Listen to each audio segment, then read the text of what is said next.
Have you ever wondered if the people closest to you harbor secrets so profound they could reshape your understanding of your own life? What if the hand that held you through your darkest days belonged to someone standing right beside you, silently carrying the weight of unspoken truths? For 20 years, Sarah Emerson believed the anonymous letters that arrived like clockwork were a mysterious blessing, perhaps from a distant acquaintance of her late husband Michael, or even a guardian angel watching over her family. These letters appeared at her lowest moments, offering comfort when grief threatened to swallow her whole, guidance when raising her daughter alone seemed impossible, and connection when the world felt unbearably lonely. They became the foundation upon which she rebuilt her life after tragedy. Then came that rain-soaked afternoon in April, when she stood before Thomas Reed's casket, mourning the man who had been her husband's best friend and her own steadfast companion through 2 decades of widowhood. She never expected to find herself in his study, staring at a familiar stationery and handwriting that matched the treasured collection of letters hidden in her bedroom drawer. In that breathless moment, as thunder cracked outside and her daughter squeezed her hand, Sarah faced a staggering truth. The man she had just buried was the anonymous author who had shaped her entire adult life from the shadows. But why would Thomas hide behind anonymity for 20 years? What promise or secret had bound him to this elaborate deception? And how would knowing the truth have changed everything, or would it have changed anything at all? Sarah Emerson's fingers trembled as she held the familiar cream-colored envelope. Like clockwork, it had arrived on the 15th of the month, just as it had for the past 20 years. The postmark always changed, sometimes from neighboring towns, occasionally from distant states, but the handwriting remained consistent, elegant yet masculine, with a slight rightward slant. She ran her thumb over the edge of the flap, savoring the moment before breaking the seal. These letters had become sacred rituals in her life, touchstones of comfort in a world that had once shattered around her. Her living room was bathed in the golden light of late afternoon, dust motes dancing in the sunbeams that streamed through gauzy curtains. At 52, Sarah had created a life of quiet beauty from the wreckage of tragedy. Photographs lined the mantel, her late husband Michael in his Air Force uniform, their daughter Lily graduating from college, and gatherings of friends who had become family after Michael's death. Among those photos, Thomas Reed appeared in many. Michael's childhood best friend who had remained a constant in Sarah's life, the reliable uncle figure to Lily, the friend who never failed to show up when needed. The phone rang, interrupting her letter-opening ritual. Sarah sighed, placing the envelope on the coffee table before reaching for her cell phone. Lily's name flashed on the screen. "Mom, are you sitting down?" Lily's voice sounded strange, tight, with emotion. Sarah's heart constricted. "What's happened, honey?" "It's Uncle Thomas." A pause, a shaky breath. "He had a heart attack this morning. Mom, he's gone." The world tilted sideways. Sarah gripped the arm of her sofa, her gaze landing on the unopened letter. "That's not possible. I just had coffee with him on Tuesday." "I know, it was sudden. His neighbor found him when—" Lily's voice cracked. "They tried to revive him, but it was too late." Sarah's mind played a slideshow of Thomas, laughing at her kitchen table, helping Lily with science projects, quietly fixing things around the house that Michael would have handled. Thomas with his kind eyes and self-deprecating humor. Thomas who had been her rock for 20 years without ever overstepping boundaries. "His sister Catherine is handling the arrangements," Lily continued. "The funeral is on Saturday. Do you want me to come stay with you tonight?" "No, sweetheart, I'm okay." The lie tasted bitter on her tongue. "I just need to process this." After hanging up, Sarah sat motionless, the unopened letter on her coffee table seeming to pulse with newfound significance. Thomas had been her husband's best friend since boyhood, and after Michael's death he had stepped into their lives with gentle support, never intrusive yet always present. Always dependable, never asking for anything in return. She finally tore open the envelope, needing the comfort these letters always brought. The familiar handwriting greeted her like an old friend. "Dearest Sarah, some days, the weight of what remains unsaid becomes almost unbearable. I've been thinking about courage lately, not the dramatic kind that makes headlines, but the quiet courage of facing each day when your heart has been broken. You've shown that courage for 20 years now, and I've watched in awe as you've built a beautiful life from the ashes of loss. There's something I've wanted to tell you for so long. Sarah's breath caught. The letter continued for another page, but her vision blurred with tears. She would never have imagined that these would be the last words she would receive from her anonymous correspondent, or that in 4 days she would discover a truth that would rewrite her understanding of the past 20 years. The letter slipped from her fingers as she covered her face with her hands, grief washing over her in waves for a man who had been both more and less than she had ever known. The morning of Thomas's funeral dawned grey and threatening rain, fitting weather for the hollow feeling in Sarah's chest. She stood before her bedroom mirror, adjusting the black dress she hadn't worn since her colleague Janet's memorial 3 years prior. At 52, Sarah had attended more funerals than she cared to count, but this one felt different. This was Thomas, her husband's best friend, her daughter's Uncle Thomas, the man who had been a steady presence in their lives for decades. Sarah's routine had been carefully constructed over 20 years of widowhood. Weekday mornings at the community college, where she taught English literature. Wednesday coffee with Thomas at Maple Street Cafe, where they would discuss books, Lily's latest achievements, or simply enjoy comfortable silence. Monthly volunteer work at the Veterans Support Center, where Michael had once received help adjusting to civilian life. And always the letters that arrived on the 15th of each month from her anonymous correspondent, who somehow knew exactly what she needed to hear. "You can do this," she whispered to her reflection, pinning on the small, silver dragonfly brooch that Thomas had given her for her 50th birthday. "It's just one more goodbye." Her phone chimed with a text from Lily. "Just landed, rental car picked up, we'll meet you at the church. Love you." Sarah gathered her purse and car keys, pausing at the kitchen counter, where a stack of the anonymous letters sat in their special wooden box. She had reread the most recent one twice more since receiving the news about Thomas, finding solace in the familiar handwriting and thoughtful words. On impulse, she slipped it into her purse before heading out the door. The church parking lot was already filling when Sarah arrived. She recognized many faces: Thomas's colleagues from the architectural firm where he'd worked for 30 years, neighbors from his condo complex, friends from the community theater where he occasionally built sets. Thomas had lived a full life, yet Sarah had always sensed a certain solitude about him. He had dated occasionally over the years but never married, claiming with his characteristic self-deprecating smile that he was too set in his ways. Sarah, Catherine Reed, Thomas's younger sister, enveloped her in a tight hug. Though they saw each other only a few times a year, they had maintained a warm relationship. "He would be so pleased you're here." "Of course I'm here," Sarah said, her voice steady despite the ache in her throat. Thomas was family. Catherine's eyes welled with tears. "He always said the same about you and Lily." She squeezed Sarah's hands. Would you come to the house afterward? There are some things of Thomas's that I think he would want you to have." Sarah nodded, watching as Catherine moved to greet other arrivals. The church was filling quickly, a testament to the many lives Thomas had touched. In the front pew she spotted Lily, elegant in a black suit, her dark hair, so like Michael's, pulled back in a simple knot. Her daughter rose and embraced her tightly. "How are you holding up?" Lily asked, studying her mother's face with concern. "I'm okay," Sarah said automatically, then amended. "I'm sad. It doesn't seem real yet."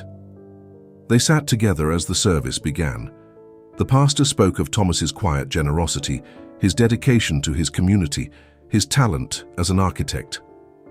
Friends shared stories that painted a picture of a man who listened more than he spoke, who showed up when needed without being asked, who created beautiful spaces for others to inhabit while living simply himself.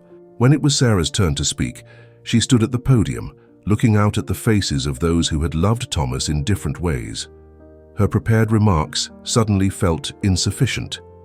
"Thomas Reed knew how to be present," she began, her voice clear despite her grief. 20 years ago, when my husband, his best friend, died, Thomas showed up with a casserole and said simply, I'm here." He didn't offer platitudes or try to fix what couldn't be fixed. He just stayed. For 20 years. She paused, emotion threatening to overwhelm her. "He taught my daughter how to change a tire and how to throw a proper punch, skills her father would have taught her. He remembered birthdays and anniversaries when others had long stopped marking them. He built bookshelves for my classroom and fixed leaky faucets in my home. But more than anything, Thomas gave us the gift of continuity, a living connection to Michael and to the parts of ourselves that grief might have eroded away." Rain began to patter against the stained glass windows as Sarah returned to her seat. The remainder of the service passed in a blur of hymns and prayers. As the final blessing was pronounced, Sarah felt a strange sense of dissonance. This formal farewell seemed insufficient for the man who had been their anchor for so long. Outside, beneath umbrellas in the gentle rain, attendees exchanged hugs and memories. Sarah stood with Lily under the church portico, watching droplets create concentric circles in puddles, thinking about ripples of influence and how a single life touches countless others. "He never wanted recognition," she murmured to Lily. "He just quietly showed up year after year." Lily slipped her arm through her mother's. "Kind of like those letters you get. The anonymous ones." Sarah's hand instinctively touched her purse, where the most recent letter rested. "Yes," she said softly. "I suppose very much like those." Neither could have imagined how prophetic those words would prove to be in the hours ahead. The rain intensified as mourners gathered at Thomas's home after the service. His modest Victorian house, with its wraparound porch and meticulously maintained garden, had always felt welcoming to Sarah and Lily. Now, as they stepped through the front door, the absence of his greeting created a palpable void. The rooms filled with murmured conversations and the clink of coffee cups. Sarah moved through the crowd, accepting condolences and sharing brief memories of Thomas. She found herself in his study, a room that perfectly embodied its owner with its floor-to-ceiling bookshelves, drafting table by the window, and comfortable leather chair where Thomas had spent countless evenings. "He was working on this the day before," Catherine said, appearing beside Sarah and gesturing to an architectural rendering on the drafting table, "a renovation for the Veterans Center." Sarah leaned closer to examine the detailed drawing. "It's beautiful. He always understood how spaces affect people." "That was his gift," Catherine agreed, her voice heavy with grief. "Listen, there's something I wanted to show you privately." Thomas left instruction, she trailed off, glancing toward the door as another guest entered the study. "I'll find you later," Sarah assured her, squeezing Catherine's arm gently. As the afternoon wore on, the crowd thinned. Sarah found herself returning to the study, drawn to this space that so embodied Thomas's presence. Lily was engaged in conversation with Thomas's colleagues from the architectural firm, giving Sarah a moment alone with her thoughts. She ran her fingers along the spines of his books, architecture texts interspersed with poetry collections, historical biographies, and well-worn novels. On his desk stood framed photographs, Thomas and Michael as teenagers fishing at the lake, Thomas holding baby Lily in the hospital, the four of them, Michael, Sarah, Thomas, and Catherine, at the couple's cooking class they had taken together, before Michael's accident. A half-empty mug of coffee sat beside a leather-bound journal, as if Thomas had just stepped away momentarily. Sarah touched the mug gently, imagining him sitting there the morning before his heart attack, unaware that his time was ending. The journal lay open, a fountain pen marking the page. Sarah hadn't intended to read it, respecting Thomas's privacy even after death, but a familiar phrase caught her eye. The weight of what remains unsaid. The exact words that had opened her most recent anonymous letter. Her heart stuttered, surely a coincidence. She leaned closer, her eyes scanning the page. The handwriting was unmistakable, the same elegant script that had graced the anonymous letters for 20 years, the same slight rightward slant, the same distinctive way of crossing T's and forming G's. "No," she whispered, her legs suddenly unsteady. She sank into Thomas's chair, drawing the journal closer. The entry was dated 3 days earlier. "I drafted another letter to Sarah today, 20 years of monthly letters, and still I struggle to find the right words." Some days I wonder if this self-imposed deception has been cruel rather than kind. Would knowing the truth have helped or hurt her? I've convinced myself that anonymity was necessary, that revealing myself as the author would have complicated her grief, forced her to question Michael's and my friendship, perhaps even driven her away. But as I find myself confronting my own mortality in small ways, the occasional chest pain, the shortness of breath I've been ignoring, I wonder if the time for truth has finally come. Next Wednesday at our coffee meeting, perhaps. Sarah flipped backward through the journal, finding draft after draft of the letters she had received over years. 20 years of Thomas's thoughts, his observations about her and Lily, his careful maintenance of boundaries, his profound unspoken love. "Mom?" Lily's voice from the doorway startled her. "Are you okay? You look like you've seen a ghost." Sarah closed the journal, her hands trembling. I need to show you something." She reached into her purse and withdrew the letter she had received just before learning of Thomas's death. "Read this, then look at the handwriting in Thomas's journal." Confusion clouded Lily's face, but she took the letter, scanning its contents before opening the journal to the marked page. Her eyes widened. Are these the anonymous letters you've been getting all these years?" "I think so." Sarah's voice sounded distant to her own ears. "I think Thomas has been writing to me every month since your father died." "But why wouldn't he tell you it was him?" Lily asked, settling into the chair opposite her mother. Before Sarah could respond, Catherine appeared in the doorway, holding a wooden box identical to the one Sarah kept her letters in. "I see you've already discovered part of what Thomas wanted you to have," she said quietly, approaching them. "There's more." She placed the box on the desk and opened it, revealing dozens of unsent letters, each addressed to Sarah in Thomas's handwriting, each dated for the 15th of months yet to come. On top lay a sealed envelope with "To be read after my death" written across the front. "He made me promise to give these to you if anything happened to him," Catherine explained, her eyes reflecting both sorrow and understanding. "He was always prepared even for this." With trembling fingers, Sarah broke the seal on the envelope, unfolding several pages filled with Thomas's distinctive script. The three women huddled together beside the desk lamp as rain continued to drum against the windows, and Sarah began to read aloud the letter that would finally reveal the truth that had remained unspoken for 20 years. "My dearest Sarah," the letter began, and Sarah's voice faltered on the familiar greeting she had read countless times before. Lily placed a hand on her shoulder, offering silent strength as she continued. "If you're reading this, then I've left this world without having found the courage to tell you the truth face to face, and for that cowardice, I ask your forgiveness. The mysterious letters you've received every month for the past 20 years, they've all been from me. This deception began with the purest intentions. The night after Michael's funeral, I found you on your back porch, staring at the stars, hollow with grief. You told me you'd always believed that people send signs from beyond, but you hadn't felt Michael's presence since the accident. You said you felt abandoned twice, first by his death, then by his silence. That night I wrote the first letter, mailing it from a business trip to Denver. I never intended it to become a 20-year correspondence. I told myself each letter would be the last, that you were healing and no longer needed this connection. But then I'd see you at a school event with Lily, or across the table during our coffee meetings, and I'd glimpse moments of lingering sadness. So I kept writing, convincing myself I was honoring Michael's memory by watching over you both from a distance. The truth is more complicated. Michael was my brother in every way that matters, and my love for him was profound. But Sarah, I've loved you since the moment Michael first introduced us at that crowded campus party. I loved you silently, respectfully, stepping aside when I saw the connection between you and Michael blossom. Your happiness, both of your happiness, meant everything to me.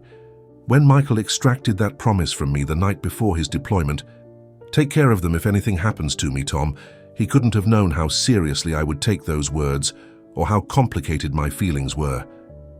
After his death, I honored his request and my own boundaries. The letters became my compromise, a way to express my care for you without burdening you with feelings that might have seemed a betrayal of Michael's memory. Sarah paused, looking up at Catherine with questioning eyes. "He told me about the letters years ago," Catherine confirmed softly. "I was the only one who knew." Sarah nodded, returning to the letter. "These past 20 years, watching you rebuild your life, have been both beautiful and painful. Beautiful because you've shown extraordinary strength, creating a meaningful life and raising Lily into the key, remarkable woman she's become. Painful because I've had to maintain this division between my role as your friend in person and the anonymous correspondent who could express deeper emotions. I've left instructions with Catherine to continue sending the prepared letters on schedule for the next year, should anything happen to me. Beyond that, you'll find drafts of future letters that I never completed. They are yours to read or burn as you see fit. I don't ask for your understanding or forgiveness for this deception. I only hope that knowing the truth doesn't diminish the comfort these letters may have brought you over the years. They were written with love, complex, imperfect love that respected boundaries, even while longing to cross them. If there is a world beyond this one, please know that Michael remains first in my heart as my brother, and that any love I felt for you never diminished my loyalty to him. I believe he would have understood, even if I never found the courage to explain it to you. With eternal devotion, Thomas." The study fell silent except for the rain against the windows and the occasional distant murmur from the few remaining guests in the living room. Sarah folded the letter carefully, placing it back in its envelope, her mind racing to reinterpret 20 years of interactions with Thomas in light of this revelation. "Did you ever suspect?" Lily asked, her voice hushed. Sarah shook her head. Slowly. The letters were so different from how Thomas spoke, more poetic, more emotionally open, and he was always so careful to maintain boundaries in person. She turned to Catherine. "Did Michael know about Thomas's feelings for me?" Catherine hesitated. "Thomas never said, but I always suspected Michael knew on some level.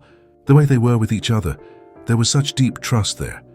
I don't think Thomas would have ever acted on those feelings if Michael had lived." "He didn't act on them even after," Sarah said softly, running her fingers over the box of unsent letters. "Not really." Lily picked up Thomas's journal, flipping through earlier entries. "Listen to this, from 5 years ago. Saw Sarah today, helping students at the college book fair. 20 minutes of ordinary conversation about Lily's graduate school applications. Yet I found myself tongue-tied, like a teenager. How is it possible to know someone for decades and still feel your heart race when they smile at you? The miraculous ordinariness of unrequited love." Sarah closed her eyes, memories flooding through her. Thomas building bookshelves for her classroom. Thomas teaching Lily to drive when Sarah's nerves couldn't handle it. Thomas sitting beside her at Lily's college graduation, quietly passing her tissues. Thomas appearing at her door with takeout and a movie on difficult anniversaries, never drawing attention to the significance of the date. "I need some air," she said suddenly, rising from the chair. On the covered porch, Sarah watched rain cascade from the gutters, creating a silver curtain around the house. She withdrew the last letter from her purse, the one that had arrived just before she learned of Thomas's death, and reread it with new understanding. The line that had initially caught her attention, "The weight of what remains unsaid becomes almost unbearable," now seemed painfully prophetic. The door opened behind her, and Lily stepped out, wrapping a cardigan around her shoulders against the damp chill. "Are you okay, Mom?" Sarah smiled faintly. "I'm trying to reconcile 20 years of friendship with this revelation. I keep replaying every interaction, every conversation." "Do you feel betrayed?" Lily asked carefully. Sarah considered the question. "No," she said finally. "I feel unseen. The letters always seemed to arrive exactly when I needed them most. Sometimes I wondered if it was Michael somehow, sending messages through someone. Instead, it was Thomas, seeing my struggles, my grief, my joy, and responding with such compassion. He loved you," Lily said simply.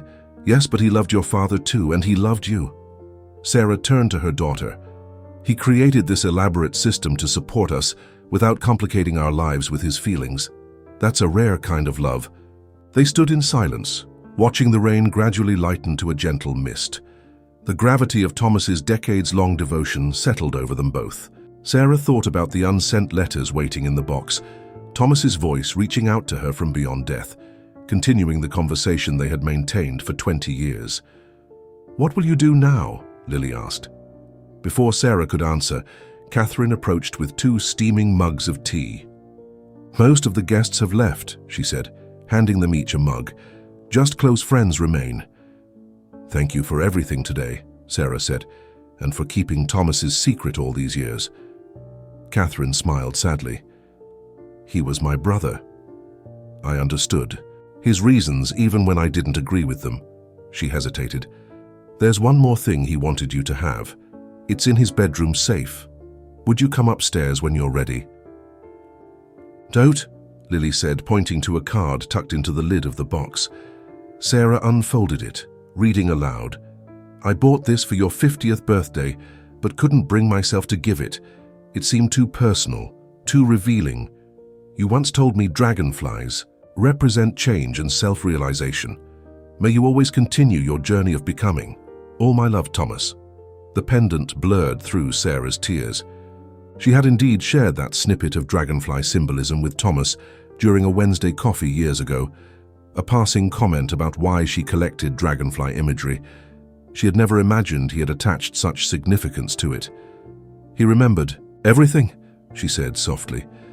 "Mum," Lily began hesitantly, Did you have feelings for Thomas? Beyond friendship?"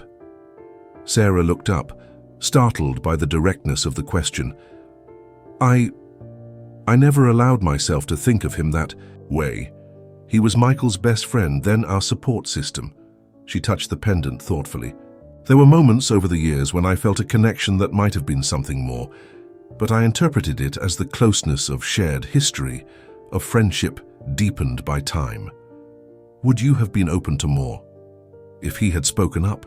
Lily's question was gentle but direct.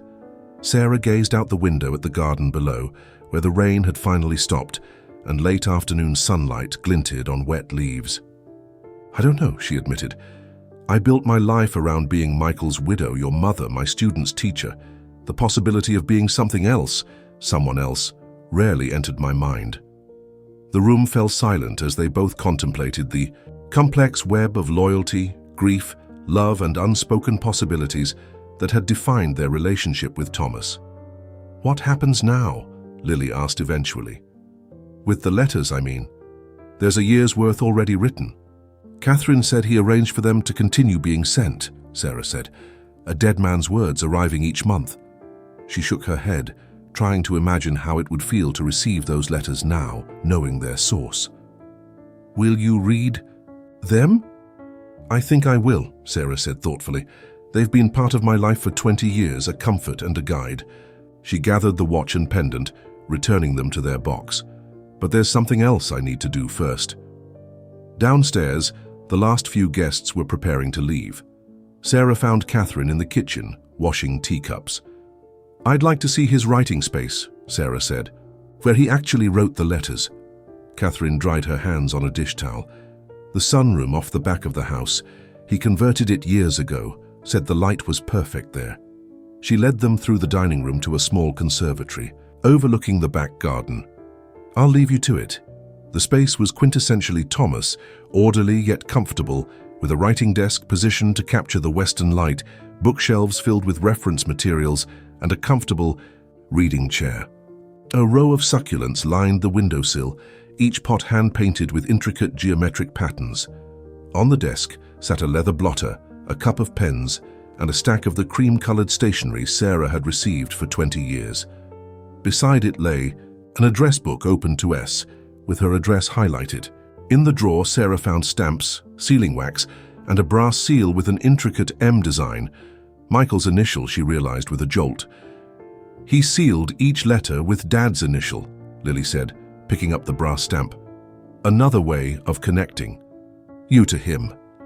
Sarah nodded, overwhelmed by the elaborate care Thomas had taken with every detail of his correspondence. She settled into the desk chair, running her hands over the smooth surface where Thomas had penned hundreds of letters over the years.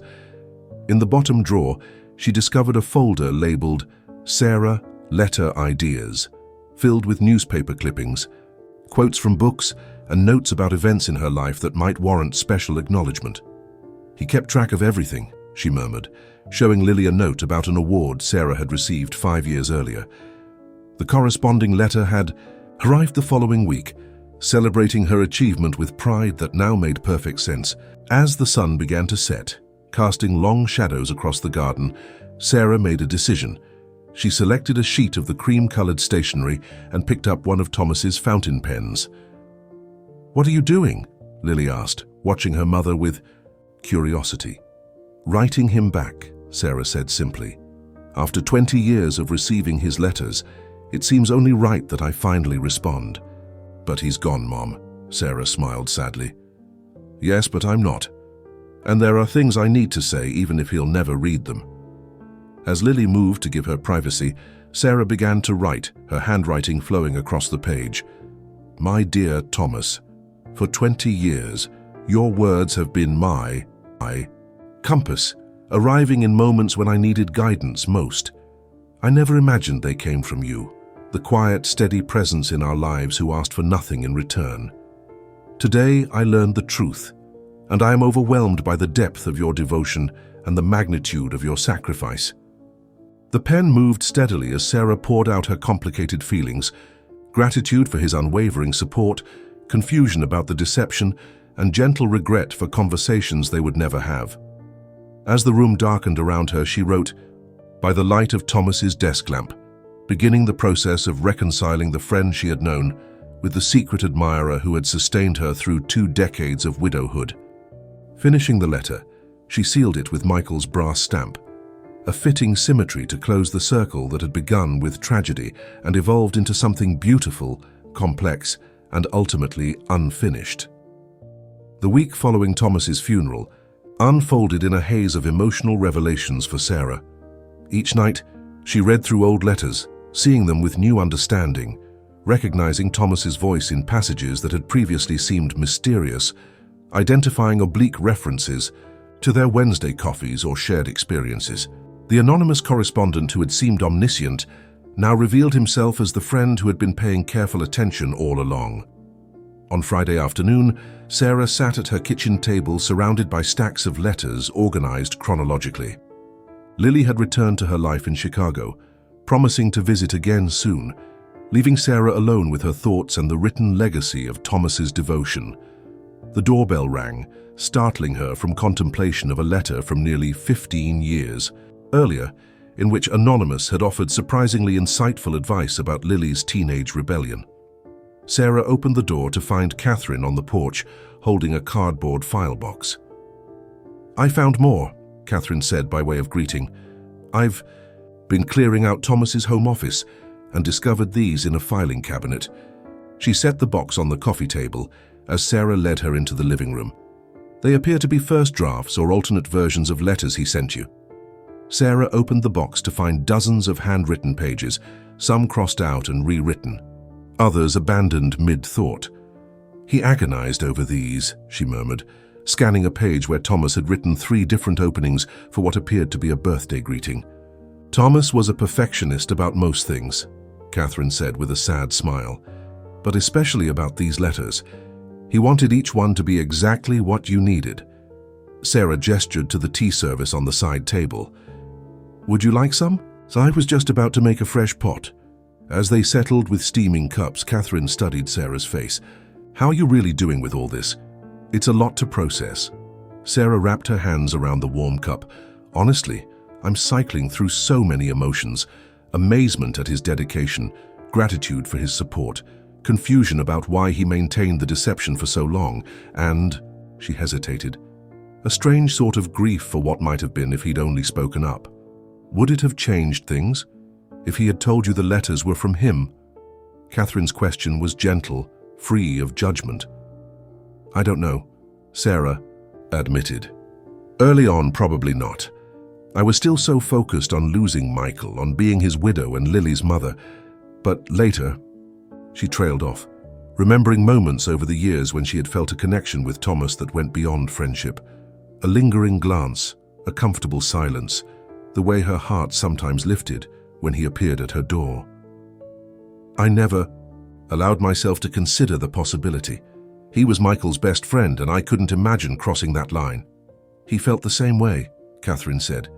The letters became his compromise, a way to express feelings he believed would be inappropriate to share directly. She sipped her tea thoughtfully. I argued with him about it more than once, especially in recent years. I told him he was denying both of you the chance at happiness. Why didn't he listen? Thomas believed the letters had become too significant in your life to reveal the truth. He worried that knowing they came from him would change their meaning for you, perhaps even make you question the authenticity of your friendship. Catherine shook her head. My brother was stubborn once he convinced himself of something. They sat in thoughtful silence, the afternoon light filtering through Sarah's gauzy curtains. On the mantel, photographs captured fragments of their intertwined lives. Michael and Thomas at their college graduation, Thomas holding baby Lily, Sarah, Thomas and teenage Lily at a beachside cafe. There's something else, Catherine said eventually, reaching into her purse. Thomas kept a separate journal about Michael. Memories, conversations, things he thought Lily might want to know someday about her father. She handed Sarah a small leather-bound book. I think he would want you both to have it. Sarah accepted the journal reverently. Thank you. Lily will treasure this. Thomas was always trying to keep Michael present for you both, Catherine observed. Sometimes I wondered if that was part of his reluctance to reveal his feelings, as if doing so would somehow replace or diminish Michael's memory.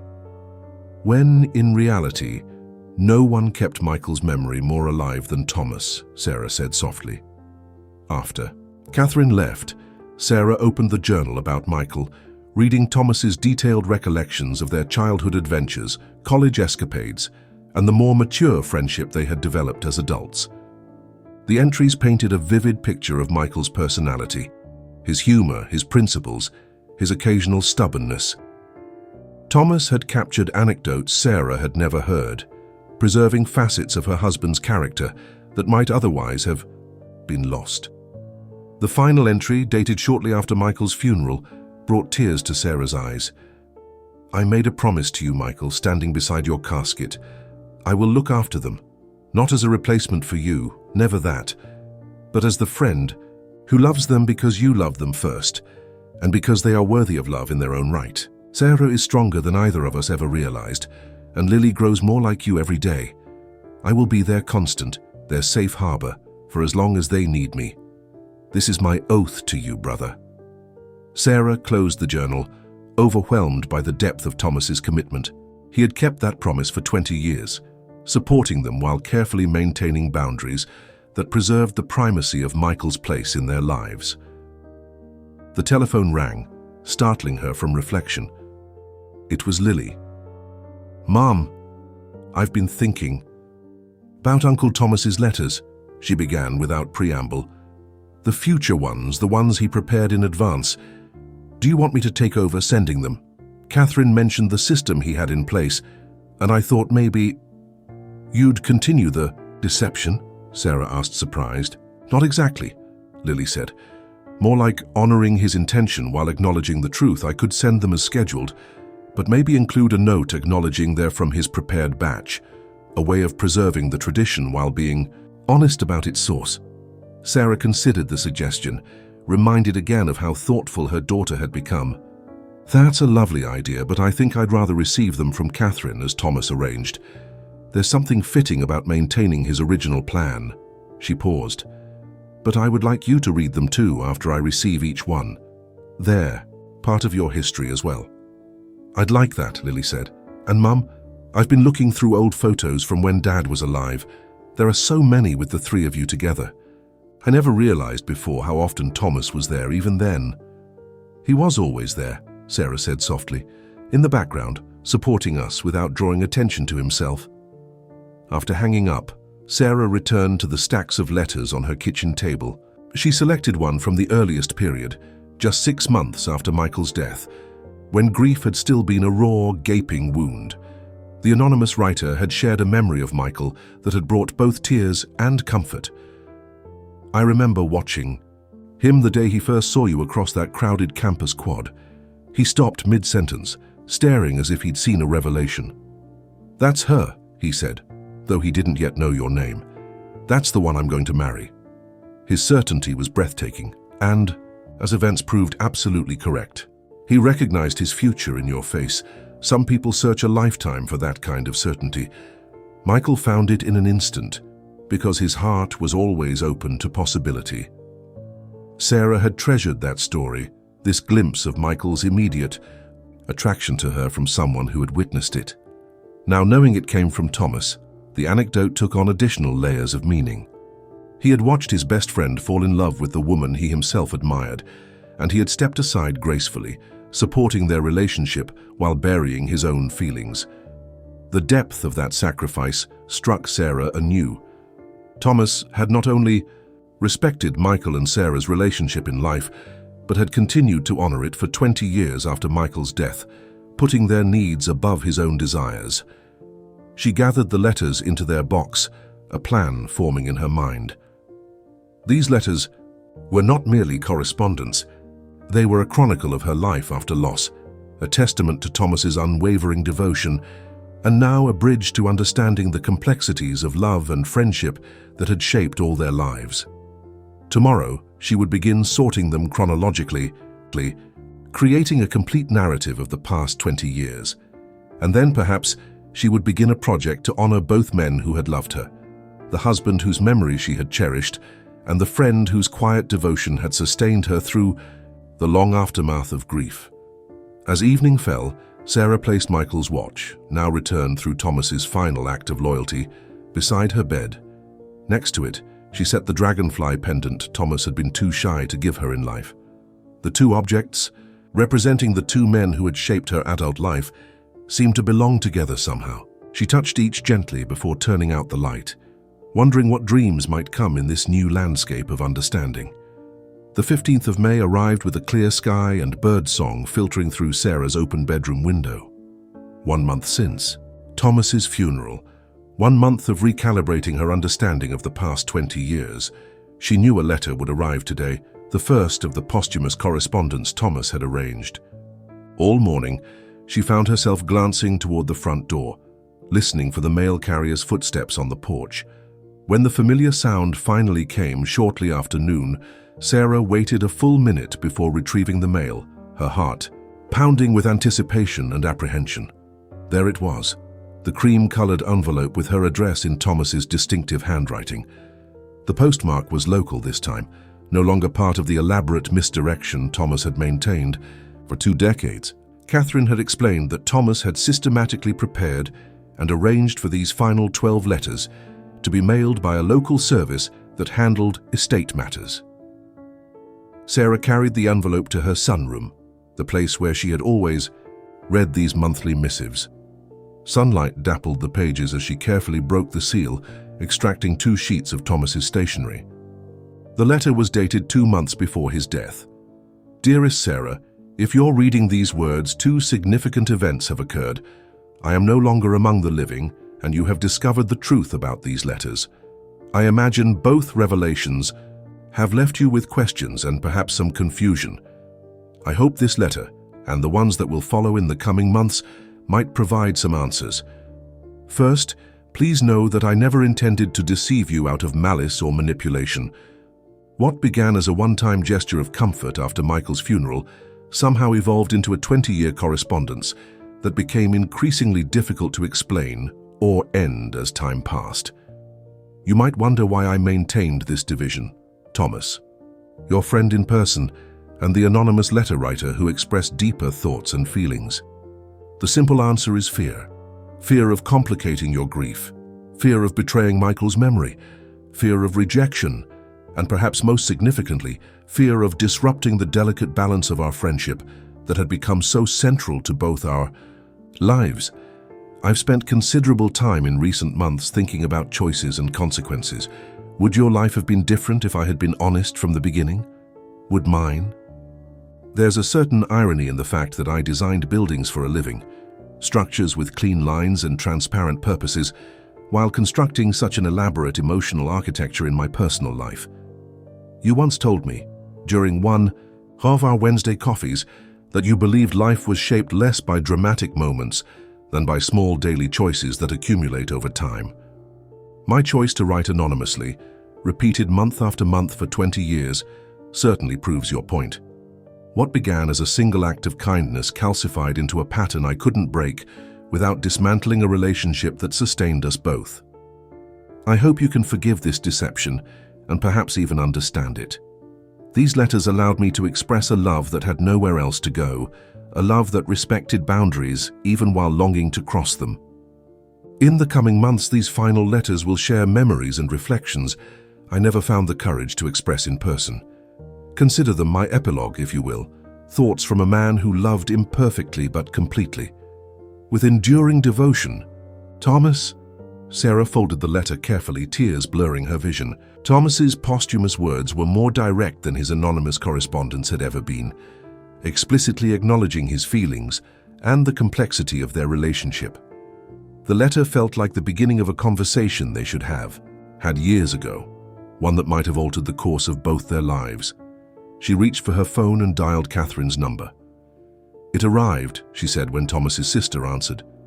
"The first posthumous letter." "And?" Catherine's voice was gentle, concerned. "It's different," Sarah said. "More direct. He talks about his feelings, about why he maintained the deception." She paused. "Did he show you these last 12 letters before?" "No," Catherine replied. "He was very private about the content. He only asked me to ensure they were sent as scheduled." A pause. "Are you okay?" "I'm processing," Sarah admitted. "It's strange. I spent 20 years looking forward to these letters, finding comfort in them. Now they're coming from beyond the grave, with Thomas speaking more openly than he ever did in life." "That was Thomas," Catherine said with a sigh. "Always more articulate on paper than in person, especially about emotional matters." After hanging up, Sarah felt restless, the letter having stirred emotions she was still learning to identify. She decided to visit the cemetery, a place she had avoided since the funeral. The May afternoon was warm as she walked among the headstones, a bouquet of forget-me-nots in hand. Michael's grave, well tended for 20 years, was in the eastern section beneath a maple tree. Sarah had visited regularly during the first years of widowhood, less frequently as time passed, but always on his birthday and their anniversary. Thomas's grave, still marked by a temporary plaque while his permanent headstone was being prepared, lay in the newer section on the western side. Sarah stood before it, noting with a pang that fresh flowers, likely from Catherine, already brightened the recently turned earth. "You should have told me," she said softly to the temporary marker, her voice catching. 20 years, Thomas.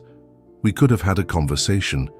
We could have found a way forward that honored Michael without denying ourselves the possibility of..." She trailed off, unable to articulate exactly what might have been. A groundskeeper worked quietly nearby, tidying another recent grave, his, respectful distance allowing Sarah privacy for her one-sided conversation. "Your letter today said you were afraid," she continued. "I understand fear, Thomas. I lived with it for years after Michael died. Fear of forgetting him, fear of disappointing Lily, fear of failing at this life I never planned to navigate alone." She knelt, arranging the forget-me-nots in the cemetery vase. "But you helped me move beyond those fears, one letter at a time. Why couldn't you apply that wisdom to yourself?" The question hung in the warm air, unanswerable now. Sarah sat on the grass beside the grave, remembering countless conversations with Thomas over the years, comfortable exchanges over coffee, philosophical discussions about books they'd both read, practical consultations about Lily's education or Sarah's career decisions. Never once had he hinted at deeper feelings, maintaining a careful distance that she had interpreted as respect for Michael's memory. "I might have been ready," she whispered. "Not at first, but later, if you had only asked." From her purse, she withdrew a copy of the letter she had written at Thomas's desk after the funeral. She had kept the original, but made this copy with the vague intention of leaving it at his grave, a response to 20 years of one-way correspondence. "So I'm returning the favor," she said, placing the sealed envelope against the temporary marker and weighing it down with a small stone. "One letter from me to you, too late for a response." As Sarah walked back to her car, she passed Michael's grave, pausing there out of long habit. 20 years of visits had created a ritual. She would tell Michael about Lily's latest achievements, update him on her own life, sometimes ask questions that had no answers. Today, she found herself at a loss for words. "I think you knew," she finally said, "about Thomas's feelings for me. You were always more perceptive than I gave you credit for." She touched the simple headstone. "I've honored your memory for 20 years and I'll continue to honor it. But I'm beginning to understand that honoring you doesn't mean stopping my own life." The revelation felt significant, a perspective shift that had been gradually forming since discovering Thomas's secret, but had crystallized only now, standing between the graves of the two men who had shaped her adult life. That evening, Sarah began a project she had been contemplating since the funeral. She cleared her dining room table and laid out selected letters from the past 20 years, creating a timeline of her life after Michael. Alongside each letter, she placed photographs from that period: Lily's milestones, Sarah's achievements, ordinary moments that had acquired significance through the lens of time. The emerging collage told a story of resilience and rebuilding: Sarah completing her teaching certification, Lily graduating from high school, their first holiday without Michael, the gradual re-emergence of joy in their lives. And in the background of many photos stood Thomas, supportive, present, caring from a distance he had carefully maintained. Sarah's phone chimed with a text from Lily. "Did the first letter arrive?" "Yes," Sarah replied. It was different, more open. I'll scan and send it tomorrow." "How are you feeling about everything?" Sarah considered the question, looking at the visual history spread across her dining room table. "I'm realizing that grief and love aren't opposing forces," she typed. "They can exist together, shaping us in ways we don't always recognize until we step back and see the whole picture." As midnight approached, Sarah carefully gathered the materials from her table, already planning to continue the project tomorrow. She was creating not just a memorial to Thomas or a record of her widowhood, but a map of interconnected lives: Michael's brief but profound impact, Thomas's quiet, enduring devotion, her own journey from devastating loss to something like wholeness, and Lily's growth from grief-stricken child to compassionate adult. For the first time since Thomas's funeral, Sarah felt a sense of purpose beyond simply processing her confusion. She was integrating these revelations into a new understanding of her past, and perhaps opening a door to a different future than the one she had envisioned for herself. As she prepared for bed, Sarah found herself anticipating the remaining 11 letters with a complex mixture of emotions: grief for opportunities lost, gratitude for the unconventional love Thomas had offered, and curiosity about what final insights he might have chosen to share now that pretense was no longer necessary. Tomorrow would bring another day of teaching, ordinary responsibilities, and continued reflection. But something had shifted in her perspective, a recognition that the story she had been living was both simpler and more complex than she had understood. The anonymous letters that had served as guideposts through her widowhood had been written by a man who had been beside her all along, loving her from a distance he had created and maintained out of a sense of loyalty that was either noble or misguided, perhaps both. "We could have had a conversation," she whispered into the darkness of her bedroom. The thought would likely haunt her for some time to come. The road not taken, the words not spoken, the possibilities never explored.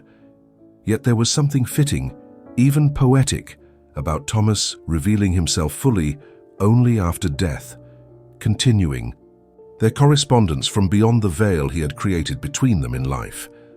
3 months after Thomas's funeral, Sarah finally gathered the courage to accept Catherine's invitation to help sort through his personal effects. The Victorian house had sold quickly, and the new owners would take possession at the end of the month.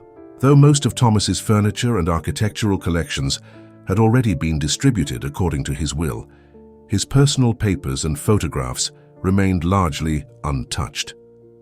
"I've been putting this off," Catherine admitted as she welcomed Sarah on a sweltering August morning. "It feels so final." The house was eerily quiet, most rooms now empty except for stacked boxes labeled with various recipients' names. They worked methodically through the morning, sorting photographs into albums for family members and close friends, separating professional papers for donation to the Architectural Society, and identifying personal items for preservation or distribution.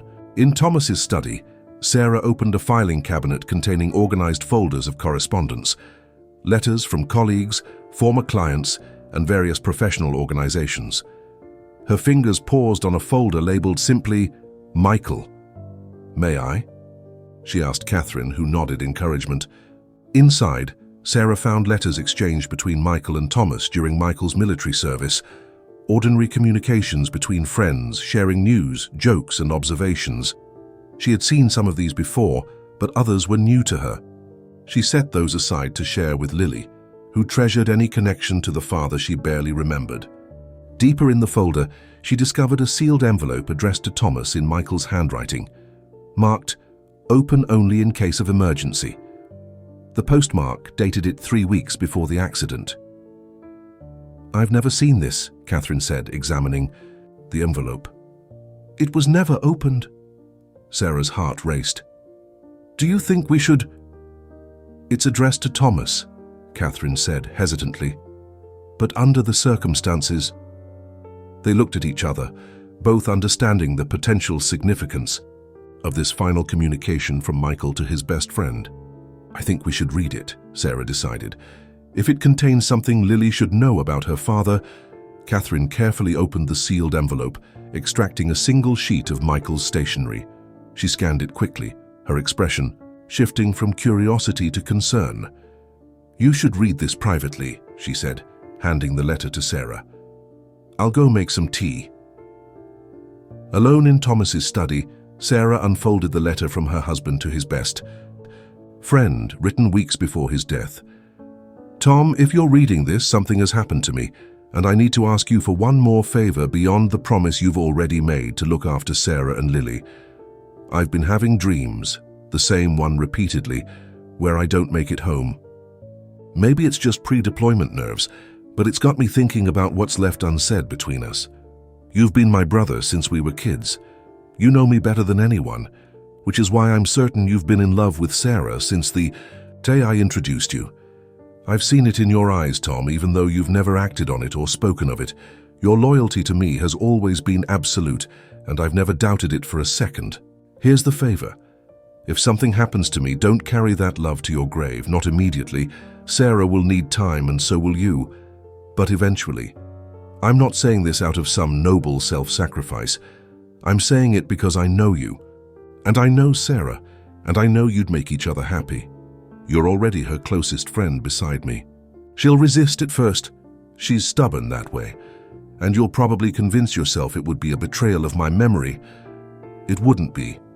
The only betrayal would be denying both of you a chance at happiness out of some misguided sense of loyalty to me. I'm probably being dramatic, and I'll likely tear this up when I get home safely. But if I don't make it back, please know you have not only my permission, but my blessing. Life is too short for unspoken love, as we both know too. Well, take care of them, but also take care of yourself. Your brother always, Michael." Sarah's hands trembled as she lowered the letter. Michael had seen what she had been blind to, and had given his explicit blessing for a relationship between his wife and best friend should anything happen to him. And Thomas had never opened the letter, never known Michael's final wishes. The irony was almost unbearable. For 20 years, Thomas had maintained a careful distance out of loyalty to Michael, while Michael himself had foreseen and approved of the possibility that they might find comfort in each other. "Oh, Thomas," she whispered, tears blurring her vision. "What might have been different if you had opened this?" Catherine returned with tea, taking in Sarah's emotional state with a glance. "May I ask what it says?" Sarah handed her the letter, watching as Catherine's expression shifted from concern to dismay. "He never knew," Catherine said softly after reading it. "All these years thinking he would be betraying Michael's memory, when Michael himself—" She shook her head, unable to complete the thought. "Why wouldn't he have opened it?" Sarah asked, reaching for the tea Catherine had brought. "It was clearly marked for emergencies, and Michael's death certainly qualified." Catherine considered the question. After the accident, Thomas was destroyed. He focused entirely on supporting you and Lily. Maybe he forgot about it, or couldn't bear to read anything from Michael right then. And later, she gestured helplessly, later he had established the pattern of the anonymous letters, created this elaborate system of supporting you from a distance. They sat in heavy silence, both contemplating the magnitude of this revelation and its implications for the past 20 years. "I need to tell Lily about this," Sarah said eventually. "She should know how her father felt." "Of course," Catherine agreed. "It might help her understand Thomas better too." The discovery of Michael's letter cast a shadow over the remainder of their day, sorting through Thomas's belongings. Every photograph of the three of them together, Michael, Sarah, and Thomas, now carried additional layers of meaning and unspoken possibility. That evening, back in her own home, Sarah called Lily and read Michael's letter to her over the phone. "Dad knew," Lily said, her voice thick with emotion. "He saw what Uncle Thomas felt for you." "Yes," Sarah confirmed, "and he wanted us to find happiness together if something happened to him." "But Uncle Thomas never knew." Lily was silent for a moment. That's heartbreaking, Mum. He spent 20 years maintaining this elaborate system of anonymous support because he thought that's what Dad would have wanted, when all along—" "I know," Sarah said softly. "I keep thinking about all the moments when things might have been different, if he had opened that letter, if I had recognized his feelings, if either of us had been brave enough to have an honest conversation." "The letters arriving each month," Lily mused. "They take on a different meaning now, don't they? They weren't just support from a friend honoring Dad's memory. They were love letters in disguise, written by a man who believed he had no right to express those feelings directly." Sarah glanced at her dining room table, where the project of organizing Thomas's letters chronologically alongside photographs continued to expand. "I've been creating a kind of timeline," she explained to Lily. "Seeing the parallel tracks of our lives, the person I thought I was corresponding with, and the real Thomas who was beside us all along. What will you do with it when it's finished?" "I'm not sure yet," Sarah admitted. "It feels important to document this unique relationship, to understand it fully now that I have all the pieces. But it's not just about Thomas or even about me. It's about all of us. You, me, Thomas, your father, and how love connected us, in ways I never fully understood until now." After hanging up, Sarah returned to her dining room table and the visual chronicle she was assembling. She carefully added Michael's letter to Thomas to the timeline, placing it at the beginning. The catalyst for what might have been a very different story had Thomas only known his friend's wishes. The monthly letters from Thomas had continued to arrive as scheduled. July's had focused on memories of Sarah's early teaching career, recalling specific students she had mentioned and challenges she had overcome. August's had just arrived the previous week, a reflection on Lily's childhood and Thomas's pride in watching her grow into an accomplished young woman. These posthumous letters, written with the knowledge that Sarah would eventually read them, knowing their true author, were more personal than the anonymous correspondence had ever been. Thomas had apparently prepared them during his final months, perhaps sensing his health was declining, crafting them as a farewell to the woman he had loved silently for decades. Sarah selected a photo of Michael, Thomas, and herself at a 4th of July barbecue the summer before Michael's deployment, the three of them laughing, arms slung around each other's shoulders, unaware of how their lives would soon change forever. She placed it beside Michael's letter in the timeline, struck by the painful irony it represented. As midnight approached, Sarah sat back, surveying her work. The dining room table now held a visual representation of 20 years of intertwined lives, photographs, letters, and mementos arranged chronologically. The project had become more complex since the discovery of Michael's letter, acquiring a bittersweet quality that went beyond simply documenting an unusual correspondence. Sarah reached for her notebook, where she had been recording her reflections. On each stage of this process, tonight, she wrote, "Michael knew what neither Thomas nor I could see, that the bonds between the three of us were strong enough to evolve without breaking. He offered a blessing that went unopened for 20 years, while Thomas created an elaborate emotional architecture based on what he believed Michael would have wanted. I lived within that architecture, finding comfort in anonymous words while missing opportunities for a different kind of connection with the man who wrote them. What do we owe to the dead? What do we owe to the living? Thomas believed he was honoring Michael by loving me from a distance. I believed I was honoring Michael by preserving his memory as the great love of my life. We were both right and both wrong. Michael himself knew better, that loyalty can take many forms and that love is never a betrayal when it's honest and kind. She closed the notebook, too emotionally exhausted to continue. Tomorrow would bring the 9th posthumous letter from Thomas, the September installment in this strange, one-sided conversation that continued beyond death. Sarah wondered what this one would contain and how it would fit into the evolving narrative she was piecing together. As she prepared for bed, Sarah thought about the complicated legacy Thomas had left, not just the physical letters that had sustained her through widowhood, but the questions they raised about choices, consequences, and the roads not taken. The discovery of Michael's unopened letter had added another layer of complexity to an already intricate emotional puzzle. Perhaps there were no simple answers to be found, only the recognition that love manifests in many forms, sometimes straightforward, sometimes labyrinthine, and that even our best intentions can lead to missed connections when fear prevents honest communication. Sarah drifted toward sleep, with Michael's words echoing in her mind. Life is too short for unspoken love.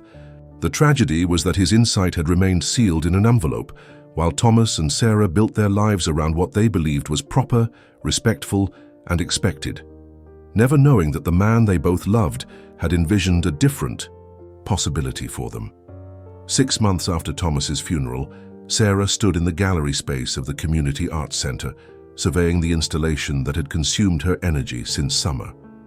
What had begun as a personal project of understanding had evolved into something more ambitious, an exhibition titled The Anonymous Correspondent, a 20-year dialogue between grief and love.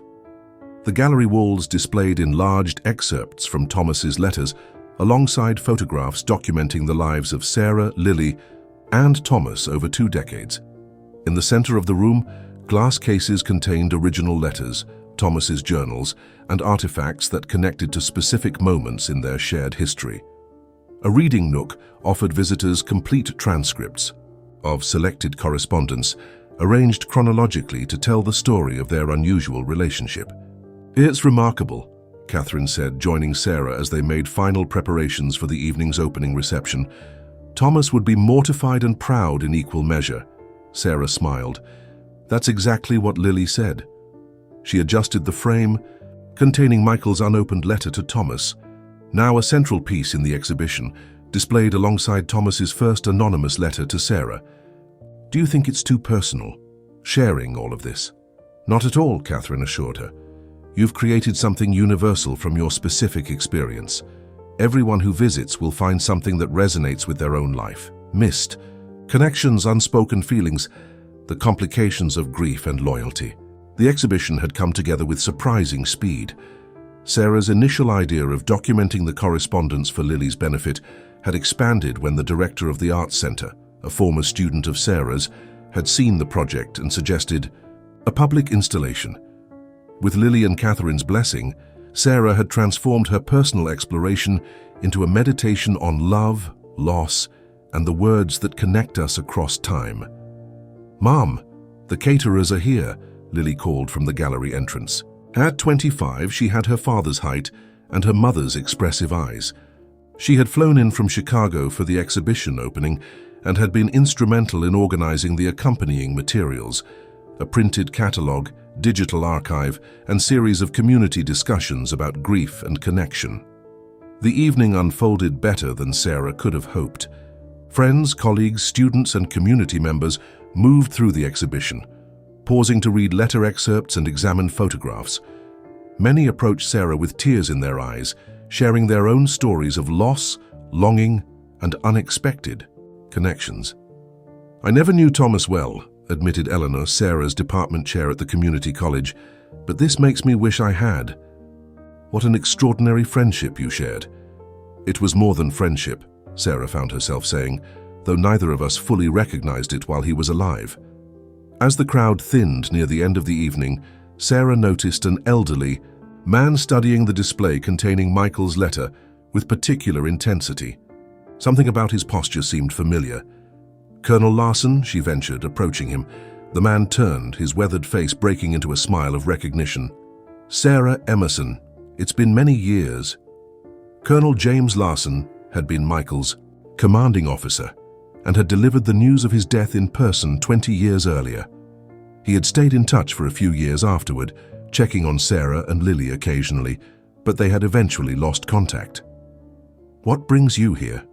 "Tonight?" Sarah asked, guiding him to a quiet corner with chairs. "One of my former officers saw the exhibition announcement and recognized Michael's name."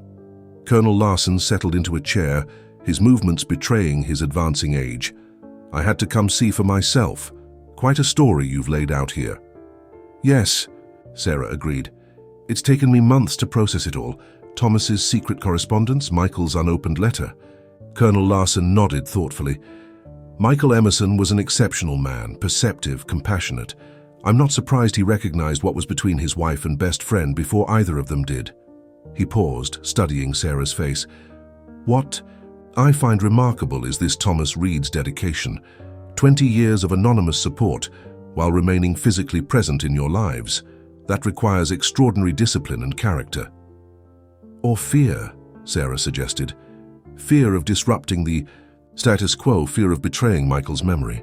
"Perhaps," the colonel acknowledged. "But consider this from a military perspective. Thomas Reed maintained his position of support for 20 years without expectation of recognition or reward. In my book, that's not fear. That's commitment to a mission he believed in, taking care of you and your daughter, as he promised Michael he would." Sarah considered this perspective, Thomas's anonymous letters as a mission rather than a deception, and found it oddly comforting. "I've been alternating between gratitude for his dedication and frustration that he never spoke up," she admitted, "especially after finding Michael's letter." Colonel Larson gestured toward the exhibition. "You've created something meaningful from this complicated situation, a testament to both men and to your own resilience. That strikes me as the best possible outcome from an imperfect circumstance." After the colonel departed, Sarah found Catherine and Lily closing down the refreshment table. "That was Colonel Larson, Michael's commanding officer," she explained. "He offered an interesting perspective on Thomas's choices." As they shared the colonel's insights, Lily nodded slowly. "I've been thinking about Uncle Thomas's letters differently lately," she said. "They're not just love letters in disguise or a friend's support. They're a chronicle of our family's journey through grief towards something like healing." She gestured around the gallery. "That's what people are responding to in this exhibition, not just the unusual circumstances, but the universal experience of finding ways to continue living after profound loss." Later that night, after Catherine had returned to her hotel and Lily had gone to bed in Sarah's guest room, Sarah wandered through the darkened gallery alone. The exhibition would run for 6 weeks, but this private moment, surrounded by the physical evidence of Thomas's devotion and her own journey, felt particularly significant. She paused before a display containing the silver dragonfly pendant Thomas had purchased for her 50th birthday, but never given her directly. Beside it lay excerpts from the journal entry where he had explained its significance. Sarah touched the matching brooch she wore on her lapel, thinking about Thomas's careful attention to details that held meaning for her. At the center of the exhibition stood a simple pedestal with the wooden box that had contained Thomas's final 12 letters. 9 had arrived so far, each revealing more of Thomas's thoughts and feelings than he had ever expressed in person. 3 remained to be delivered: October, November, and December, completing the year-long farewell Thomas had prepared. Sarah had debated whether to include these posthumous letters in the exhibition, ultimately deciding to incorporate only the first 6, keeping the most recent and future ones private. Some conversations, she had realized, were meant to remain between the original correspondence, even when one spoke from beyond the grave. As she prepared to leave, Sarah paused at the guest book, reading some of the comments visitors had left. a beautiful testament to how love evolves over time. This exhibition made me call an old friend I've been afraid to reach out to. Thank you for the reminder that life is short and words matter. I never understood my own grief until seeing it reflected in these letters.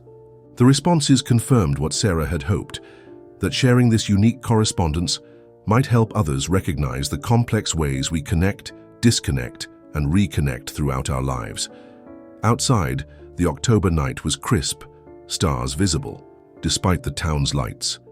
Sarah wrapped her coat tightly around herself, thinking about decisive moments, Michael writing his final letter to Thomas, Thomas choosing to begin and maintain his anonymous correspondence, Sarah discovering the truth at Thomas's funeral, and her own decision to transform a private revelation into a public meditation on love and loss.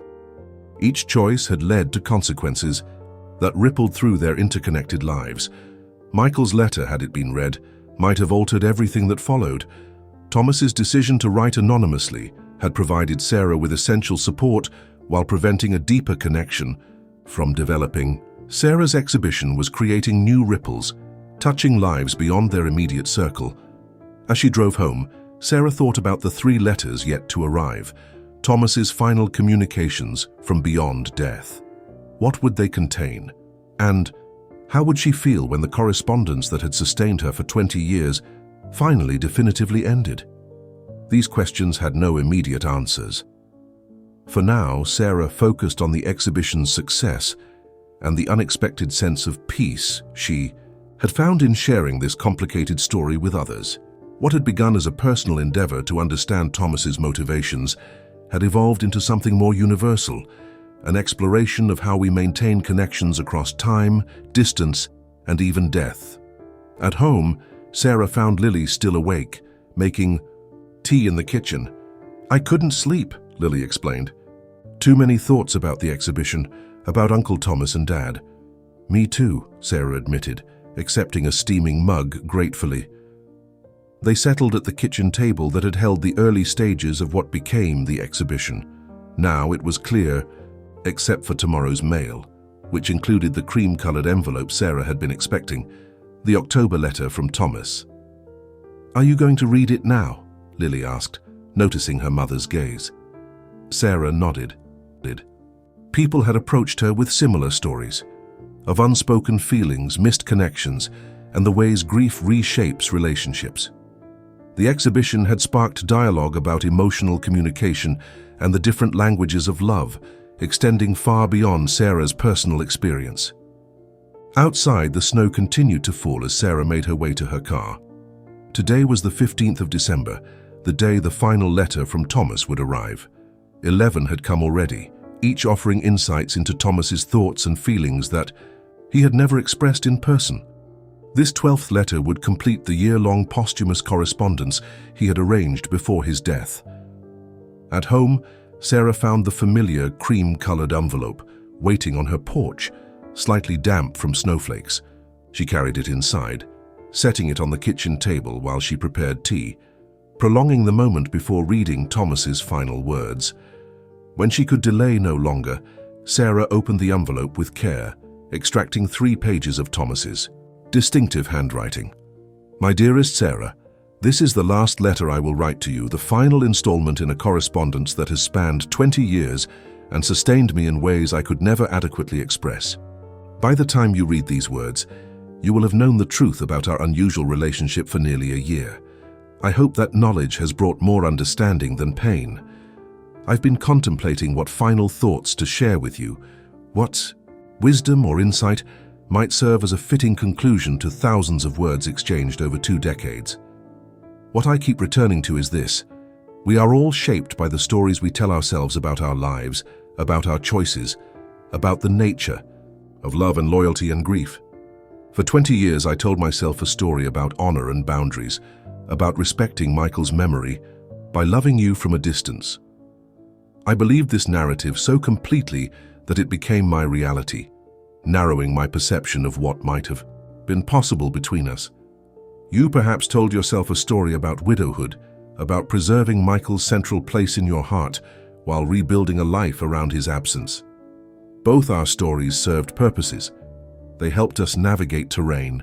Neither of us had chosen to travel.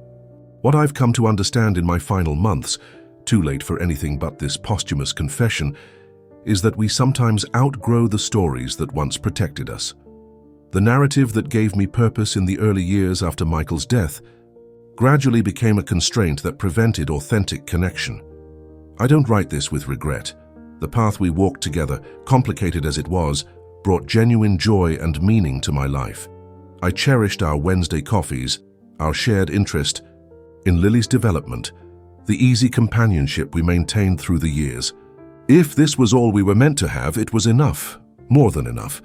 But I would be less than honest if I didn't acknowledge in this final letter that I sometimes glimpsed possibilities for a different story. One where loyalty to Michael's, memory and love for you might have coexisted without contradiction. Perhaps such a path was always available to us, had either of us found the courage to step beyond our carefully constructed narratives. Michael would have wanted us both to be happy. That much I knew, even without the letter you discovered after my death. My friend was generous in life, and would have been no less generous in how he wished us to live after his loss. My failure was in underestimating that generosity, in assuming boundaries that perhaps existed only in my own mind. As you move forward, Sarah, I hope you'll consider which stories still serve you and which might be released. 20 years is a significant chapter in any life, but it need not define all that follows. You have created something beautiful from tragedy, raising Lily into the remarkable woman she has become, touching countless students' lives through your teaching, building community wherever you go. Whatever narrative you choose for the chapters ahead, know that you are beloved. By Michael, by me, by Lily, by the many lives you've touched with your quiet strength and persistent kindness. This love transcends the particular forms it takes, outlasting even death. With my final words to you, I offer not advice, but invitation. Remain open to surprise, to joy, to the unexpected turns that make a life worth living. The greatest gift you gave me, though you never knew it, was the privilege of loving you imperfectly, incompletely, but with absolute devotion. Forever yours, Thomas. Sarah lowered the letter, tears blurring her vision. Thomas's final message resonated with insights she had been approaching herself over the past year, about the stories we construct to make sense of our lives and how those narratives can both protect and limit us. The doorbell rang, startling her from reflection. Carefully opening the envelope. This 10th posthumous letter was briefer than previous ones, but no less impactful.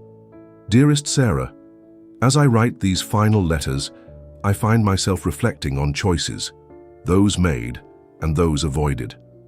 I've often wondered if my decision to write anonymously all these years was an act of cowardice or devotion. Perhaps it was both. Michael once told me that the measure of love is how it frees rather than constrains the beloved. By that standard, I fear my love may have fallen short. In maintaining this division between my public friendship and private correspondence, did I inadvertently create limitations for both of us? I hope that knowing the truth, even after my death, provides some liberation, a final piece of the puzzle that helps you see the complete picture of the past 20 years. Whatever meaning you make of these revelations, please know that loving you, even from this careful distance, has been the great privilege of my life. I regret only that I lacked the courage to speak these words while I could still see your face as you heard them. With eternal devotion, Thomas. Sarah passed the letter to Lily, watching her daughter's face as she read. He understood more than I gave him credit for, Sarah said softly. Even at the end, he recognized the complexity of his choices. Do you wish things had been different? Lily asked, returning the letter.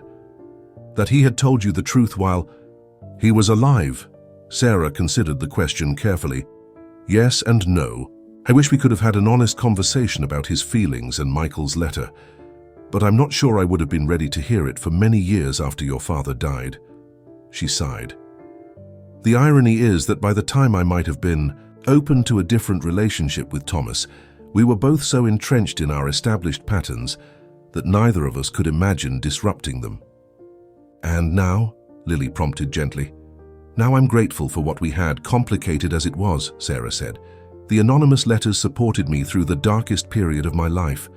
Thomas's friendship provided stability and connection for both of us. We created something meaningful, even if it wasn't what Michael envisioned or what might have been possible under different circumstances. Lily reached across the table to squeeze her mother's hand. The exhibition shows that beautifully. It's not about regret. It's about honoring the unique bond you shared. As they prepared for bed, Sarah placed the October letter with the others in Thomas's wooden box, knowing that only 2 more remained to complete this extraordinary correspondence. Despite the melancholy of approaching its conclusion, she felt a growing sense of completion, a circle closing not in loss but in understanding. Tomorrow would bring visitors to the exhibition, more stories shared, more connections made between her specific experience and universal themes of love, grief, and resilience. Sarah found comfort in this transformation of private pain into public dialogue, a fitting legacy for the complex relationship that had sustained her for 20 years. As she drifted towards sleep, Sarah thought about Thomas's words in his latest letter. "I hope that knowing the truth provides some liberation." It had, though not in the way he might have imagined. The truth had freed her to re-examine not just their relationship, but her entire journey through widowhood and beyond, recognizing the beauty and limitations of the paths they had chosen.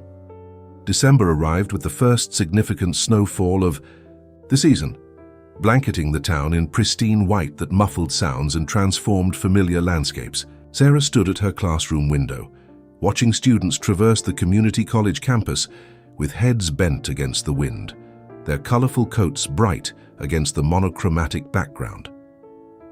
"Professor Emerson?" A tentative voice drew her attention, back to the classroom. "I just wanted to thank you before the semester ends. Your exhibition at the Arts Center, it helped me understand some things about my own family."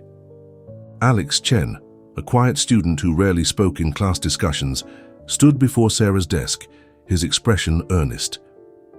"My grandfather died last year, and afterwards we found letters he'd written to my grandmother but never sent.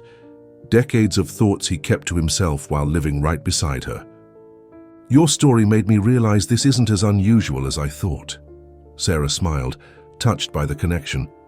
"Human relationships are complicated, aren't they? We often struggle to express our deepest feelings, even to those closest to us. Your exhibition helped me talk to my grandmother about the letters," Alex continued. "It opened up conversations our family needed to have." After Alex left, Sarah gathered her materials, reflecting on the unexpected impact of sharing Thomas's letters with the community. Over the past 8 weeks, dozens of Sarah wiped her eyes before opening the door to find Catherine on her porch, snowflakes dusting her dark coat. "I hope I'm not intruding," Catherine said, her expression tentative. "I remembered today was the final letter." "You're not intruding at all," Sarah assured her, gesturing her inside. "I've just finished reading it." In the kitchen, Sarah prepared fresh tea while Catherine removed her coat, both women moving with the comfortable familiarity they had developed over the past year. Since Thomas's death, their friendship had deepened beyond their connection through him, evolving into a relationship with its own meaningful contours. "How was it?" Catherine asked, as Sarah handed her a steaming mug. "The last letter?" "Profound," Sarah said simply, passing the pages to Catherine. "He understood more than I realized, even at the end." While Catherine read, Sarah gazed out at the falling snow, thinking about Thomas's words. The stories we tell ourselves, the narratives that shape our choices, the possibility of outgrowing protective boundaries that eventually become constraints. "He was right," Catherine said finally, returning the letter, "about the stories we construct and how they can limit us over time." Sarah nodded, cradling her mug between her hands. "I've been thinking about that since the exhibition opened, how the narrative I built around widowhood became so central to my identity that I couldn't imagine alternatives." "And now?" Catherine prompted gently. "Now I'm considering what stories might serve me better going forward." Sarah smiled faintly. "Thomas's letters, both the anonymous ones and these final 12, helped me understand that honoring Michael's memory doesn't require preserving my life exactly as it was when he died. People are not museums to be maintained in memory of the departed. They sat in companionable silence, watching snow accumulate on the windowsill. The correspondence that had sustained Sarah for 20 years had finally concluded, yet she felt not emptiness, but completion, a circle closing with new understanding. "I have something for you," Catherine said eventually, reaching into her purse. She withdrew a small package wrapped in tissue paper. "Thomas asked me to give you this after the final letter arrived." Sarah accepted the package, unwrapping it, carefully to reveal a small leather-bound book. Opening it, she found blank pages with a single inscription on the first leaf in Thomas's handwriting. "For new stories. With love, T." "He wanted you to have a fresh journal," Catherine explained. "He said something about hoping you would write your own narrative going forward, rather than receiving his." The thoughtfulness of this final gift, a blank book for new beginnings rather than more words from him, touched Sarah deeply. Even in his last gesture, Thomas had understood what she might need better than she had herself. That evening, after Catherine departed, Sarah reread all 12 of the posthumous letters Thomas had prepared before his death. Together they formed a kind of memoir, not just of his hidden feelings for her, but of their intertwined lives and the community they had built around them. The final letter's invitation to reconsider limiting narratives felt especially significant as Sarah approached the one-year anniversary of Thomas's death. The exhibition at the Art Center had closed 2 weeks earlier, having extended its run twice due to public interest. The experience of sharing this unusual story had transformed something private and potentially painful into a source of connection and community healing. Sarah reached for her phone and called Lily. "The last letter came," she said when her daughter answered. "And?" Lily asked. "How are you feeling?" "Ready," Sarah said, surprising herself with the certainty in her voice. "Ready to consider what comes next." "What does that mean exactly?" Lily's tone was curious, supportive. "I'm not entirely sure," Sarah admitted.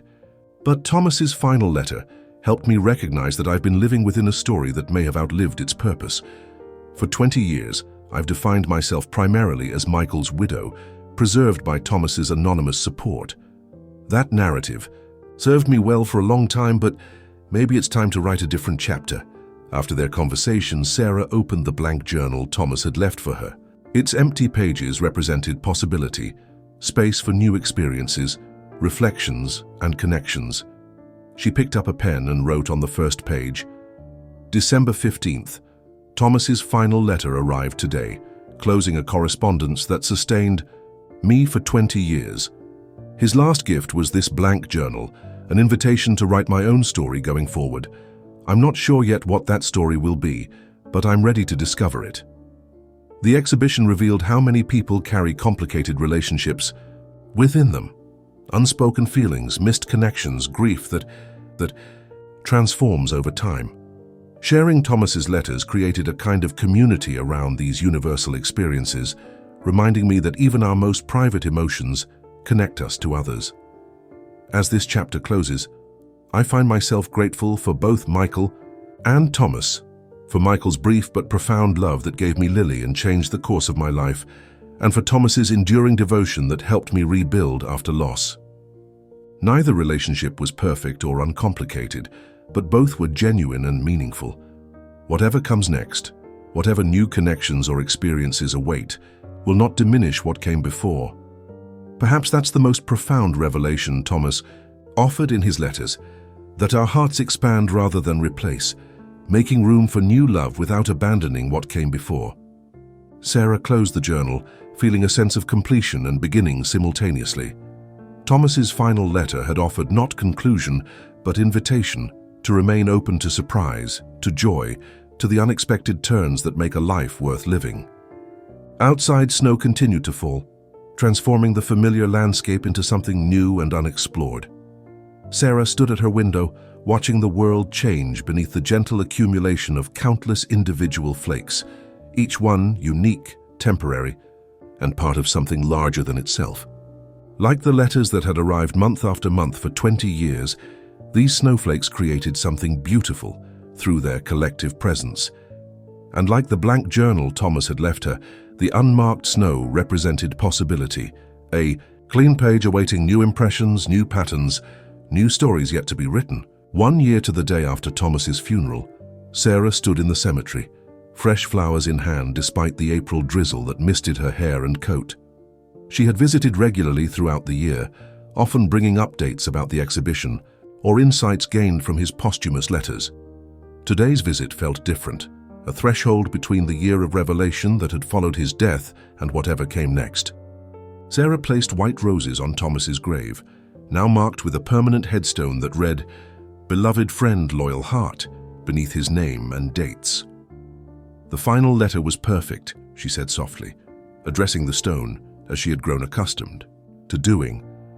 "You understood what I needed, not more words from you, but encouragement to find my own." She described her tentative steps toward the new narrative Thomas had encouraged, joining a travel group for a weekend hiking trip, accepting an invitation to lecture at a university in a neighboring state, even cautiously exploring a friendship with David Henley, the Arts Center director, whose support had made the exhibition possible. "It feels strange sometimes," she admitted to the silent stone. "After 20 years of defining myself one way, considering alternatives is both liberating and terrifying." From Thomas's grave, Sarah walked the familiar path to Michael's headstone across the cemetery, the second half of a ritual she had maintained throughout the year. Today something prompted her to speak aloud to her husband as well. "I found your letter to Thomas," she said, arranging daffodils in the cemetery vase. "The one where you gave your blessing for us to find happiness together if anything happened. To you." She traced the engraved dates with her fingertip. "He never read it, never knew you had seen his feelings and approved of the possibility that we might comfort each other." The drizzle intensified, but Sarah remained, needing to complete this conversation. "For 20 years, I thought honoring your memory meant preserving my life in amber, remaining your widow above all else. Thomas thought honoring your friendship meant keeping his feelings hidden while supporting us from a distance." She smiled sadly. "We were both wrong, weren't we? You would have wanted us to live fully, to find joy where we could." As Sarah drove home, her conversation with Michael's headstone replayed in her mind.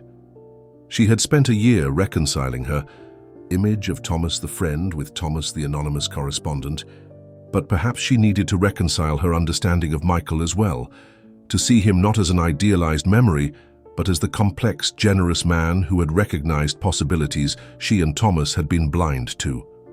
At home, Sarah found a message from Lily confirming her visit the following weekend for the one-year memorial gathering Catherine had organized. Friends and family would gather at Thomas's favorite park to share memories and celebrate his life, a more joyful commemoration than the somber funeral had been. Sarah settled at her desk to prepare the remarks Catherine had asked her to deliver. At the memorial, as Thomas's closest friend and the recipient of his anonymous correspondence, she had been invited to speak about their unique relationship and the impact of its revelation. The blank document stared back at her as Sarah struggled to articulate what Thomas had meant to her, both as the friend she had known for decades and as the devoted correspondent she had discovered only after his death. How could she capture the complexity of their connection, the missed opportunities alongside the genuine comfort they had provided each other? Her phone rang, interrupting her thoughts. It was David Henley from the Arts Center. "I hope I'm not calling at a bad time," he began. "I wanted to let you know that the Westridge Foundation has expressed interest in funding a traveling version of your exhibition. They believe the story of your correspondence with Thomas could spark important conversations about grief and connection in other communities." Sarah was momentarily speechless. The exhibition had meant so much to local visitors, but she hadn't considered its potential impact beyond their community. "That's unexpected," she managed finally. "I'm not sure how I feel about sharing something so personal more widely." "I understand completely," David assured her. "There's no rush to decide." The foundation representative mentioned she was particularly moved by the universal themes you explored, how grief transforms over time, how we create narratives to make sense of loss, how connections endure beyond death. After promising to consider the offer, Sarah returned to her blank document, now with additional complexity to navigate. The exhibition had already transformed her private experience into a public meditation on love and loss. Expanding its reach would further blur the boundaries between her personal history and a broader cultural conversation about grief and connection. As afternoon faded toward evening, Sarah found herself drawn to the wooden box containing all of Thomas's letters, both the anonymous ones spanning 20 years and the 12 posthumous letters that had arrived after his death. She had read and reread them throughout the year, each time discovering new layers of meaning in his words. Today, she reached instead for the journal Thomas had left her, his final gift delivered through Catherine after the last letter arrived. In the 4 months since receiving it, Sarah had filled nearly half its pages with reflections on her evolving understanding of the past and tentative thoughts about the future. She turned to a blank page and began writing about the conflict she now faced between preserving the privacy of her unique relationship with Thomas and sharing its universal elements with a wider audience who might find meaning in their story. The question extended beyond the exhibition to her life more broadly. How much of her identity should remain defined by her connections to Michael and Thomas, and how much should she allow herself to evolve beyond those definitions? What did she owe to their memories, to herself, and to her future possibilities? These questions had no simple answers. The maximum conflict was not external, but internal, between competing values, loyalties, and visions for her life going forward. Sarah wrote until her hand cramped, filling pages with her circular reasoning and contradictory impulses. When she finally set down her pen, darkness had fallen outside her windows. No clear resolution had emerged from her writing, but the act of articulating her conflicted feelings had clarified the core tension, her fear that moving forward might somehow diminish what she had shared with both Michael and Thomas. Sarah reached for her phone and called Catherine. "Am I interrupting your evening?" she asked when Thomas's sister answered. "Not at all," Catherine assured her. "I'm just reviewing some photographs for the memorial slideshow. Is everything okay?" Sarah explained the Westridge Foundation's interest in a traveling exhibition and her conflicted feelings about it. "Part of me wants to protect the privacy of what Thomas and I shared," she concluded. "But another part recognizes that our story has resonated with people in unexpected ways." Thomas was a private person, Catherine acknowledged, but he was also deeply compassionate. If sharing your correspondence might help others navigate grief or recognize unspoken connections in their own lives, I think he would approve. "Even posthumously?" Catherine laughed softly. "Especially posthumously. He arranged for those final 12 letters knowing you would read them after discovering his identity. He must have understood that revelation would change how you interpreted your entire relationship." The observation struck Sarah forcefully. Thomas had chosen to reveal himself fully only after death, when he could no longer witness her reaction or navigate the changed dynamics between them. Yet he had made that choice deliberately, preparing materials that would transform her understanding of their shared history. "You're right," Sarah said slowly. "By arranging for me to discover the truth, I was already accepting that our private correspondence would become something else, something neither of us could fully control or predict." After ending the call, Sarah returned to her desk with greater clarity. The conflict remained between privacy and sharing, between preserving the past and embracing new possibilities, but she now recognized it as a natural extension of the journey Thomas had initiated with his posthumous revelation. Her computer screen still displayed the blank document where she had intended to draft her memorial remarks. Sarah began typing, no longer trying to define their relationship in absolute terms, but embracing its evolving nature. "1 year ago, we gathered to say goodbye to Thomas Reed, architect, friend, community member. None of us, myself included, fully understood the man we were mourning. The discovery of his 20-year anonymous correspondence with me revealed depths to his character that both complicated and enhanced our collective memory of him.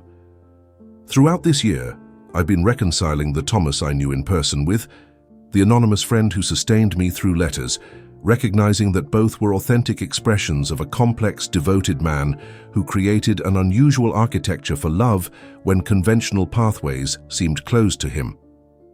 The exhibition that grew from this discovery has sparked conversations about how grief reshapes our lives, how love manifests in unexpected forms, how the stories we tell ourselves can both support and limit us as we navigate loss.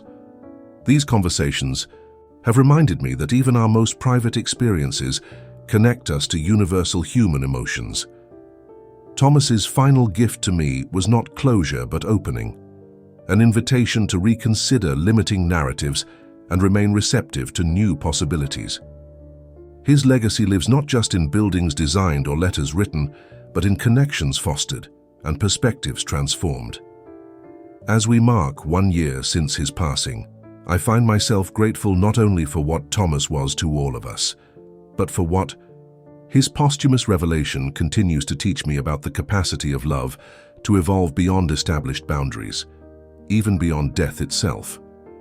Sarah saved the document, recognizing that these words served not just as memorial remarks, but as a position statement on the conflict she had been navigating. She would accept the Westridge Foundation's offer, allowing Thomas's letters and their shared story to reach others who might find meaning in this unusual correspondence. And perhaps more significantly, she would allow herself to evolve beyond the narratives that had defined her for 20 years, not abandoning her connections to Michael and Thomas, but integrating them into an identity spacious enough for new experiences and relationships. The conflict would likely resurface in different forms as she moved forward. Each step toward a new chapter might trigger doubts about loyalty to the past. Each new connection might prompt questions about honoring previous relationships. But Sarah now understood these tensions as natural elements of a life fully lived, rather than obstacles to be permanently resolved. Outside, the April drizzle had transformed into steady rain, drumming against her windows with rhythmic persistence. Sarah made tea and returned to her journal, adding a final entry for the evening. The greatest conflict is internal, between competing values, loyalties, and possible futures. Today I realized that Thomas faced this same conflict for 20 years, balancing his promise to Michael against his feelings for me, his desire for honest connection against his fear of disrupting our established patterns. His solution, the anonymous letters, was imperfect but born of genuine care. My solution to my current conflicts will likely be equally imperfect, equally well-intentioned. Perhaps the lesson in all of this is not to seek perfect resolution, but to act with authenticity and compassion, accepting the complexity that comes with loving deeply and living fully. As I approach the memorial gathering this weekend, I find myself holding seemingly contradictory truths with increasing comfort: that I will always love Michael as my first great love and Lily's father, that Thomas's devotion shaped my life in ways I'm still discovering, and that neither of these profound connections excludes the possibility of new relationships and experiences in the chapters ahead. The maximum conflict is not something to be defeated but embraced, a tension that keeps me honest about competing values and reminds me that a meaningful life rarely follows a single, straightforward narrative. Setting aside the journal, Sarah gazed out at the rain-washed night, feeling a strange peace despite the unresolved tensions within her. Tomorrow would bring new decisions, but tonight she would rest in the knowledge that embracing conflict rather than fearing it might be the most honest way to honor both the past and the future. The memorial gathering for Thomas took place on a perfect spring afternoon, sunshine warming the park pavilion where nearly 100 people assembled to celebrate his life. Unlike the formal funeral a year earlier, this event had a relaxed atmosphere. Photographs of Thomas displayed on easels, his favorite jazz music playing softly, food prepared from recipes he had loved. Sarah arrived early to help Catherine with final arrangements, feeling a subtle shift in her relationship to this gathering. Last year, she had been a widow mourning her husband's best friend. Today, she attended as someone with a more complex connection to Thomas, recipient of his anonymous letters, curator of their shared story, and inheritor of his final wishes for her future. "Do you look different?" Catherine observed as they arranged flowers on the central table. More at peace. I feel different, Sarah admitted. Less conflicted about moving forward while honoring the past. As guests arrived, Sarah found herself sharing stories about Thomas that integrated her dual knowledge of him, anecdotes about their Wednesday coffees, now illuminated by awareness of letters he had written afterward, insights into his character that made sense only when considering both his public friendship and private devotion. When the time came for Sarah to deliver her prepared remarks, she looked out at the gathered faces, colleagues who had admired Thomas's architectural vision, neighbors who had appreciated his quiet generosity, friends who had enjoyed his subtle humor, and family who had known him since childhood. 1 year ago, we gathered to say goodbye to Thomas Reed without fully understanding the man we were mourning, she began, her voice steady. The discovery of his 20-year anonymous correspondence with me revealed depths to his character that both complicated and enhanced our collective memory of him. As she continued speaking, Sarah noticed varied reactions in the audience, tears from those who had visited the exhibition and recognized the poignancy of Thomas's unspoken love, thoughtful nods from those hearing the full story for the first time, gentle smiles from Catherine and Lily, who had walked this year of revelation alongside her. Thomas's legacy lives not just in buildings designed or letters written, she concluded, but in connections fostered and perspectives transformed. His final gift was not closure but opening, an invitation to reconsider limiting narratives and remain receptive to new possibilities. For that ongoing gift, I am eternally grateful. After the formal program concluded, Sarah found herself speaking with David Henley about the Westridge Foundation's proposal for the traveling exhibition. No longer conflicted about sharing their private correspondence more widely, she outlined her vision for how the exhibition might evolve to emphasize universal themes while respecting the intimacy of their particular story.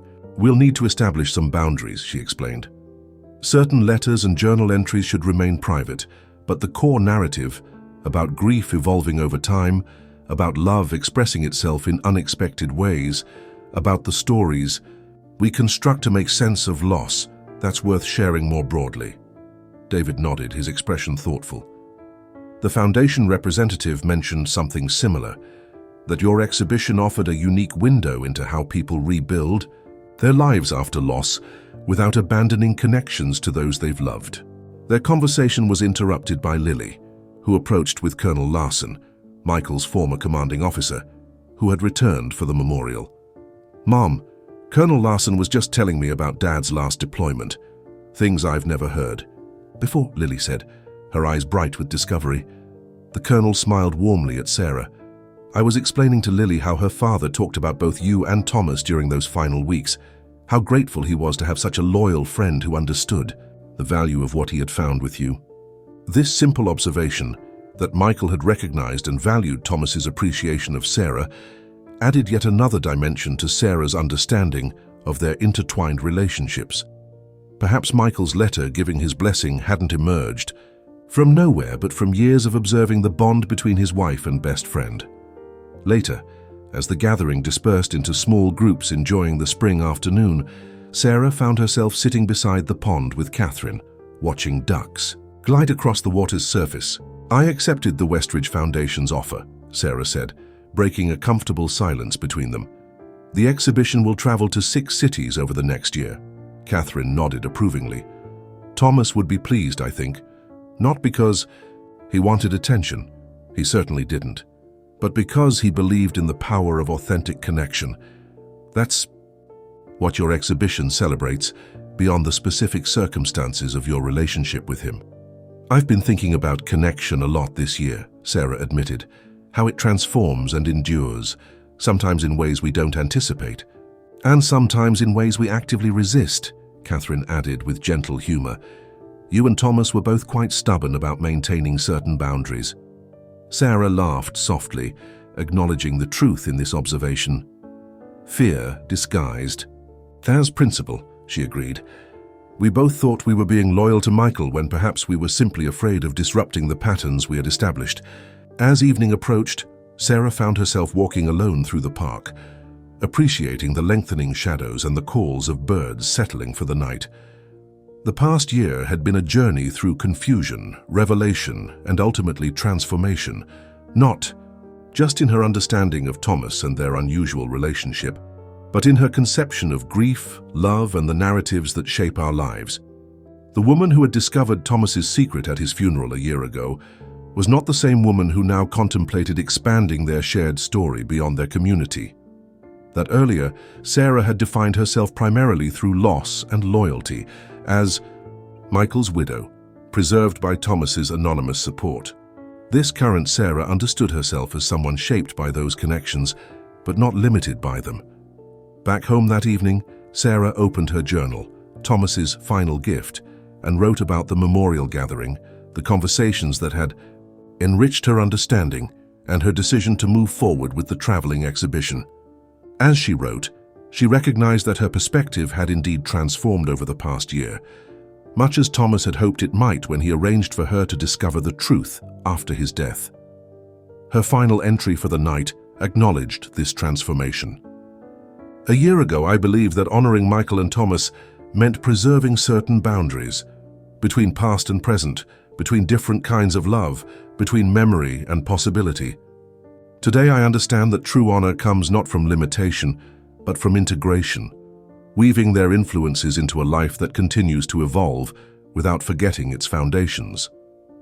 Thomas's letters, both during his life and after his death, helped me navigate grief towards something like healing. Now, sharing our unusual correspondence more widely may offer others a map through their own landscapes of loss and connection. The private has become public, the personal has become universal.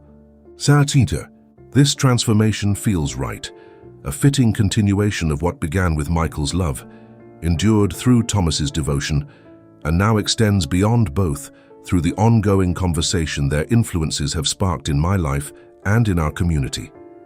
Setting aside her journal, Sarah moved to her bedroom window, gazing up at stars emerging in the twilight sky. The year of revelation and reconciliation that had followed Thomas's death was drawing to a close, but the integration of what she had learned would continue, informing her choices and expanding her understanding of what was possible in the chapters ahead.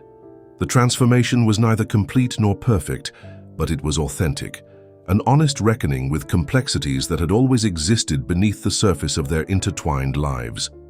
For now, that was enough, not an ending but a threshold to whatever came next. 18 months after Thomas's funeral, Sarah stood in the gallery of the Westridge Arts Center in Chicago, watching visitors move through the traveling version of her exhibition. The display had evolved since its original incarnation in her hometown, incorporating feedback from viewers and emphasizing universal themes that had resonated most strongly. "Mom, come see this," Lily called from across the gallery. "Someone left a note in the response book that you should read." Sarah crossed to where her daughter stood beside the leather-bound journal, where visitors recorded their reactions. Lily pointed to a recent entry written in precise handwriting. 45 years ago, I wrote anonymous letters to my brother's widow after he died in Vietnam. I never told her they were from me, believing she would reject comfort coming from someone she barely knew. I stopped writing after 2 years when she remarried, but I've often wondered if I should have identified myself. This exhibition has helped me understand that my impulse, however awkwardly executed, came from a place of genuine care rather than deception.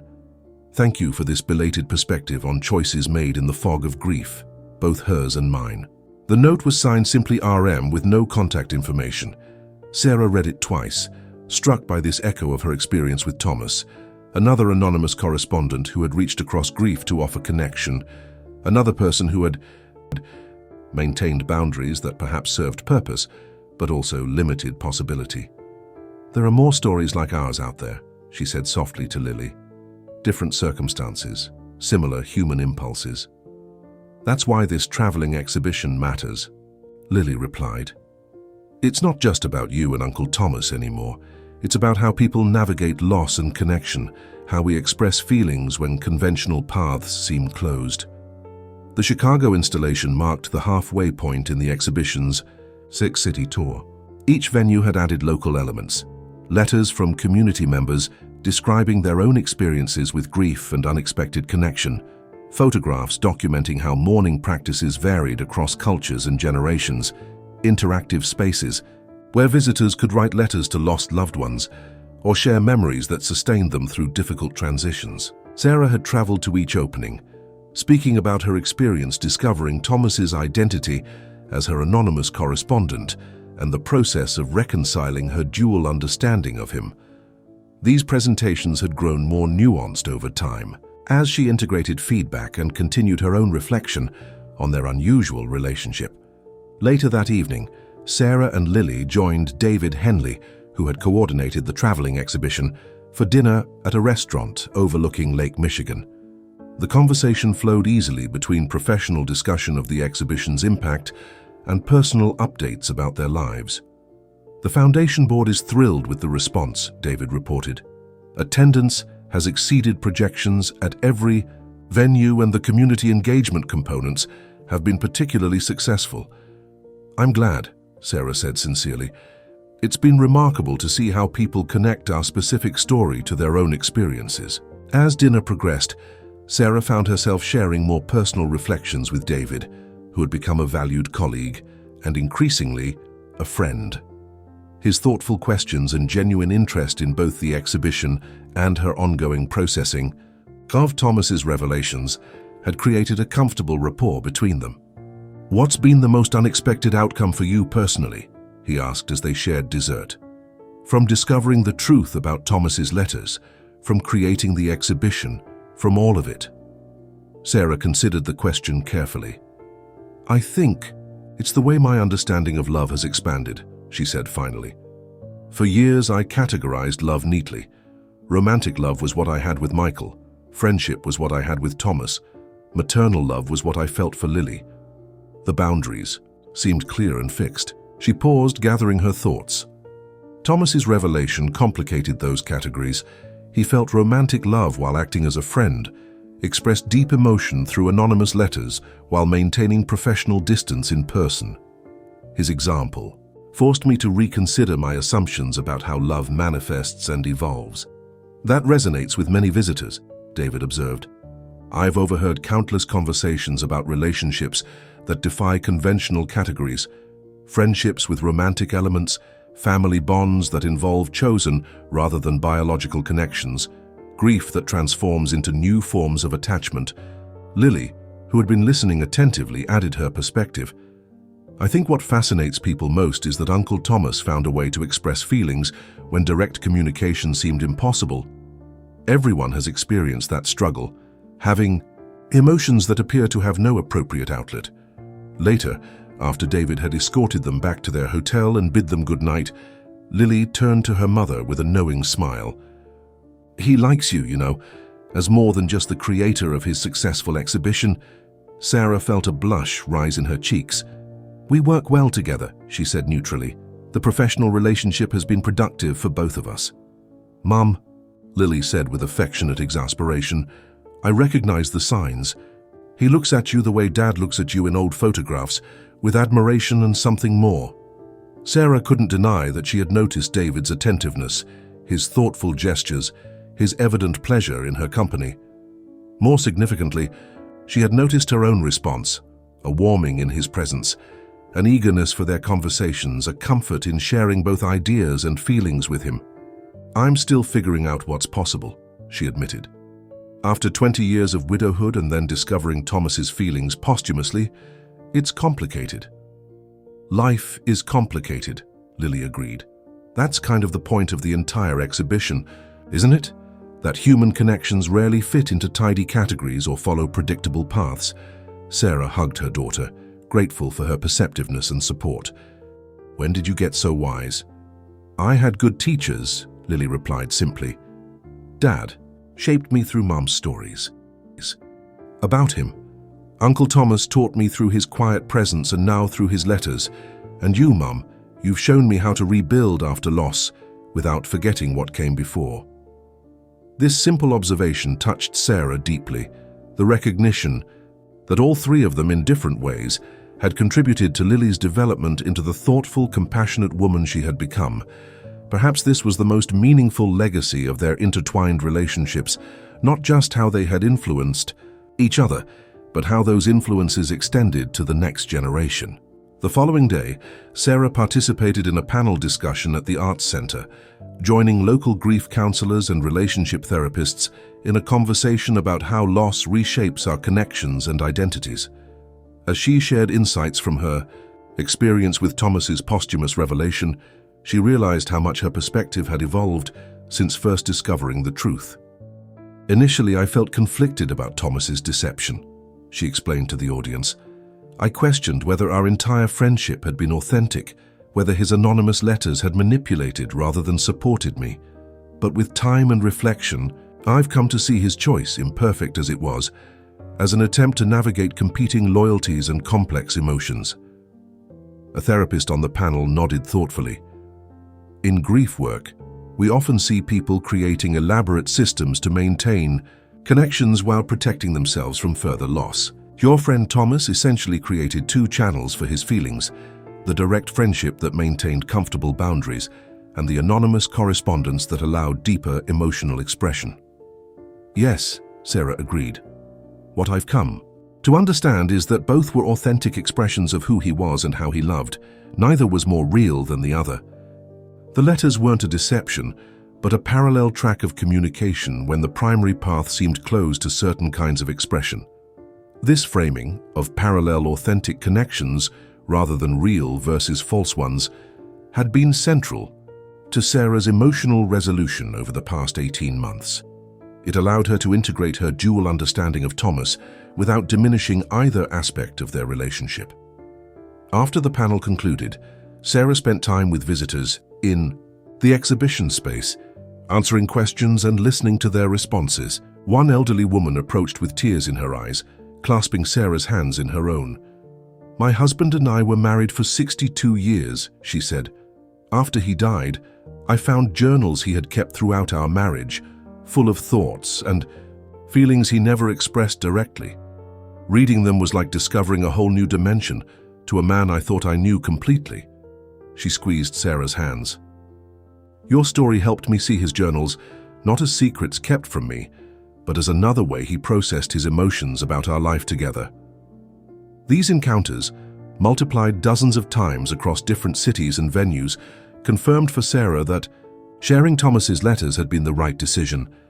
What had begun as a personal exploration of an unusual relationship had evolved into a broader conversation about the many forms love and grief can take, offering others frameworks for understanding their own complex experiences. That night in her hotel room, Sarah wrote in the journal Thomas had given her, now nearly filled with 18 months of reflections on her evolving understanding of their relationship and its implications for her life going forward. "Today marked a kind of emotional resolution," she wrote, "not in the sense of perfectly answering every question or resolving every tension, but in reaching a place of peace with the complexity of what Thomas and I shared. The anonymous letters were neither deception nor pure truth, but something in between, a parallel authentic connection when direct expression seemed impossible. This understanding allows me to honor both aspects of our relationship without diminishing either. The Thomas who supported me as a friend in person and the Thomas who expressed deeper feelings through anonymous letters were both real, both valuable, both expressions of a complex man navigating complicated circumstances. Perhaps most significantly, I've come to see that integration rather than resolution is the truest form of healing. I don't need to choose between contradictory truths about our relationship or arrive at a single definitive interpretation. I can hold multiple perspectives simultaneously, recognizing that human connections rarely fit neatly into predetermined categories. This expanded understanding has created space not just for a richer appreciation of what Thomas and I shared, but for new possibilities going forward. New connections that don't require forgetting or replacing what came before. As Sarah closed her journal, she felt a sense of completion, not of her journey, which would continue evolving, but of the initial reconciliation between her two understandings of Thomas and their relationship. She had moved beyond both idealization and disappointment to a more nuanced appreciation of the unique bond they had shared. This emotional resolution freed her to consider new connections without feeling disloyal to either Michael's memory or Thomas's posthumous revelations. The boundaries that had once seemed essential to honoring the past now appeared more permeable, allowing for continuity and change simultaneously. Tomorrow would bring another day of engaging with visitors to the exhibition, another opportunity to witness how their specific story resonated with universal human experiences of love, loss, and connection. For now, Sarah rested in the knowledge that the emotional architecture Thomas had constructed through his anonymous letters had ultimately achieved its purpose, not just supporting her through grief, but eventually expanding her understanding of love's many possible expressions. 2 years after Thomas's funeral, Sarah stood in her sunroom watching early morning light illuminate her garden, the perennials Thomas had helped her plant years ago now flourishing in the spring warmth. The house felt different today, reorganized to accommodate changes that had gradually unfolded in recent months. The dining room no longer displayed the timeline of Thomas's letters and their shared history. That material had been incorporated into the traveling exhibition that had recently concluded its 6-city tour. Instead, the room had returned to its original purpose, with the addition of a small writing desk by the window where Sarah worked on the book that had emerged from her experience. "Morning," David called softly from the doorway, 2 steaming mugs in hand. "Thought you might need this before our meeting with the publisher." Sarah accepted the coffee gratefully, still adjusting to having someone else in her home on a regular basis. Their relationship had developed gradually over the past year, beginning as a professional collaboration on the exhibition and slowly evolving into something deeper. "Nervous?" he asked, noting her contemplative mood. "A bit," she admitted. "Publishing. The book feels like the final step in transforming what began as a private correspondence into something public and permanent." The manuscript, titled Anonymous Love, Loss and Letters Unopened, combined selected correspondence from Thomas with Sarah's reflections on discovering his identity and reconciling her dual understanding of their relationship. Unlike the exhibition, which had emphasized universal themes of grief and connection, the book delved more deeply into the specific circumstances of their unusual bond, while respecting certain boundaries of privacy. "It's a beautiful tribute to both Thomas and your relationship," David assured her, "and a thoughtful exploration of how love expresses itself when conventional paths seem closed." Sarah appreciated his understanding. David had never shown jealousy of her ongoing connection to Thomas's memory or discomfort with the complex emotional landscape she navigated. Instead, he had demonstrated genuine interest in understanding the relationships that had shaped her life before they met. This morning's meeting with the publisher would finalize details for the book's release in the fall. Sarah had insisted that a portion of proceeds be directed to grief support programs and community arts initiatives, a way of extending the impact of Thomas's letters beyond those who knew him personally. As they prepared to leave, Sarah paused in the hallway where photographs now documented not just her history with Michael and Thomas, but more recent chapters: Lily's graduation from graduate school, Sarah receiving an award for the exhibition, her and David hiking in the mountains last autumn. The linear progression of frames illustrated how life had continued to unfold, incorporating new experiences without erasing what came before. "Ready?" David asked, car keys in hand. Sarah nodded, gathering her notes for the meeting. At 54, she had not expected to begin a new relationship or to become a published author. Yet both developments had emerged organically from the revelation that had upended her understanding of the past 20 years. The publisher's office occupied the top floor of a downtown building with views of the river winding through their small city. As Sarah and David discussed final edits and marketing plans with the editorial team, she reflected on how her perspective had evolved since first discovering Thomas's identity as her anonymous correspondent. What had initially felt like a seismic disruption of her understanding, learning that her husband's best friend had secretly written to her for 20 years, had gradually transformed into an expansion of her conception of love, loyalty, and connection. Thomas's letters, rather than undermining their friendship, had added dimension to it, revealing depths of care that conventional boundaries had prevented him from expressing directly. "We've had tremendous interest from book clubs," the marketing director was saying. "Your story touches on themes that resonate widely: how grief evolves over time, how we create narratives to make sense of loss, how connections can take unexpected forms." Sarah nodded, recognizing the same patterns that had emerged during the exhibition tour. What had begun as her specific experience had connected with universal human questions about love and loss, offering others frameworks for understanding their own complex relationships. After the meeting concluded successfully, Sarah and David walked along the riverfront, enjoying the spring sunshine and discussing preparations for Lily's visit the following weekend. Their conversation flowed easily between practical matters and deeper reflections, a comfort Sarah had come to value deeply in their developing relationship. "I've been thinking about Thomas's final letter," she said as they paused to watch a family of ducks navigate the current, "about his observation that we sometimes outgrow the stories that once protected us." David nodded encouragingly, familiar with the posthumous correspondence that had shaped so much of their professional collaboration and personal connection. "For 20 years I defined myself primarily as Michael's widow, preserved by Thomas's anonymous support," Sarah continued. "That narrative served important purposes. It helped me raise Lily, establish my teaching career, rebuild after devastating loss, but eventually it became constraining rather than protective." "And now?" David asked gently. Sarah considered the question, watching sunlight dapple the flowing water. "Now I'm writing a different story, one that honors Michael and Thomas, while creating space for new experiences and connections." She smiled at David. "It's not a replacement narrative, but an expanded one, large enough to include all that came before while remaining open to what might come next." This new horizon, neither rejecting the past nor remaining confined by it, had emerged gradually over the 2 years since Thomas's funeral.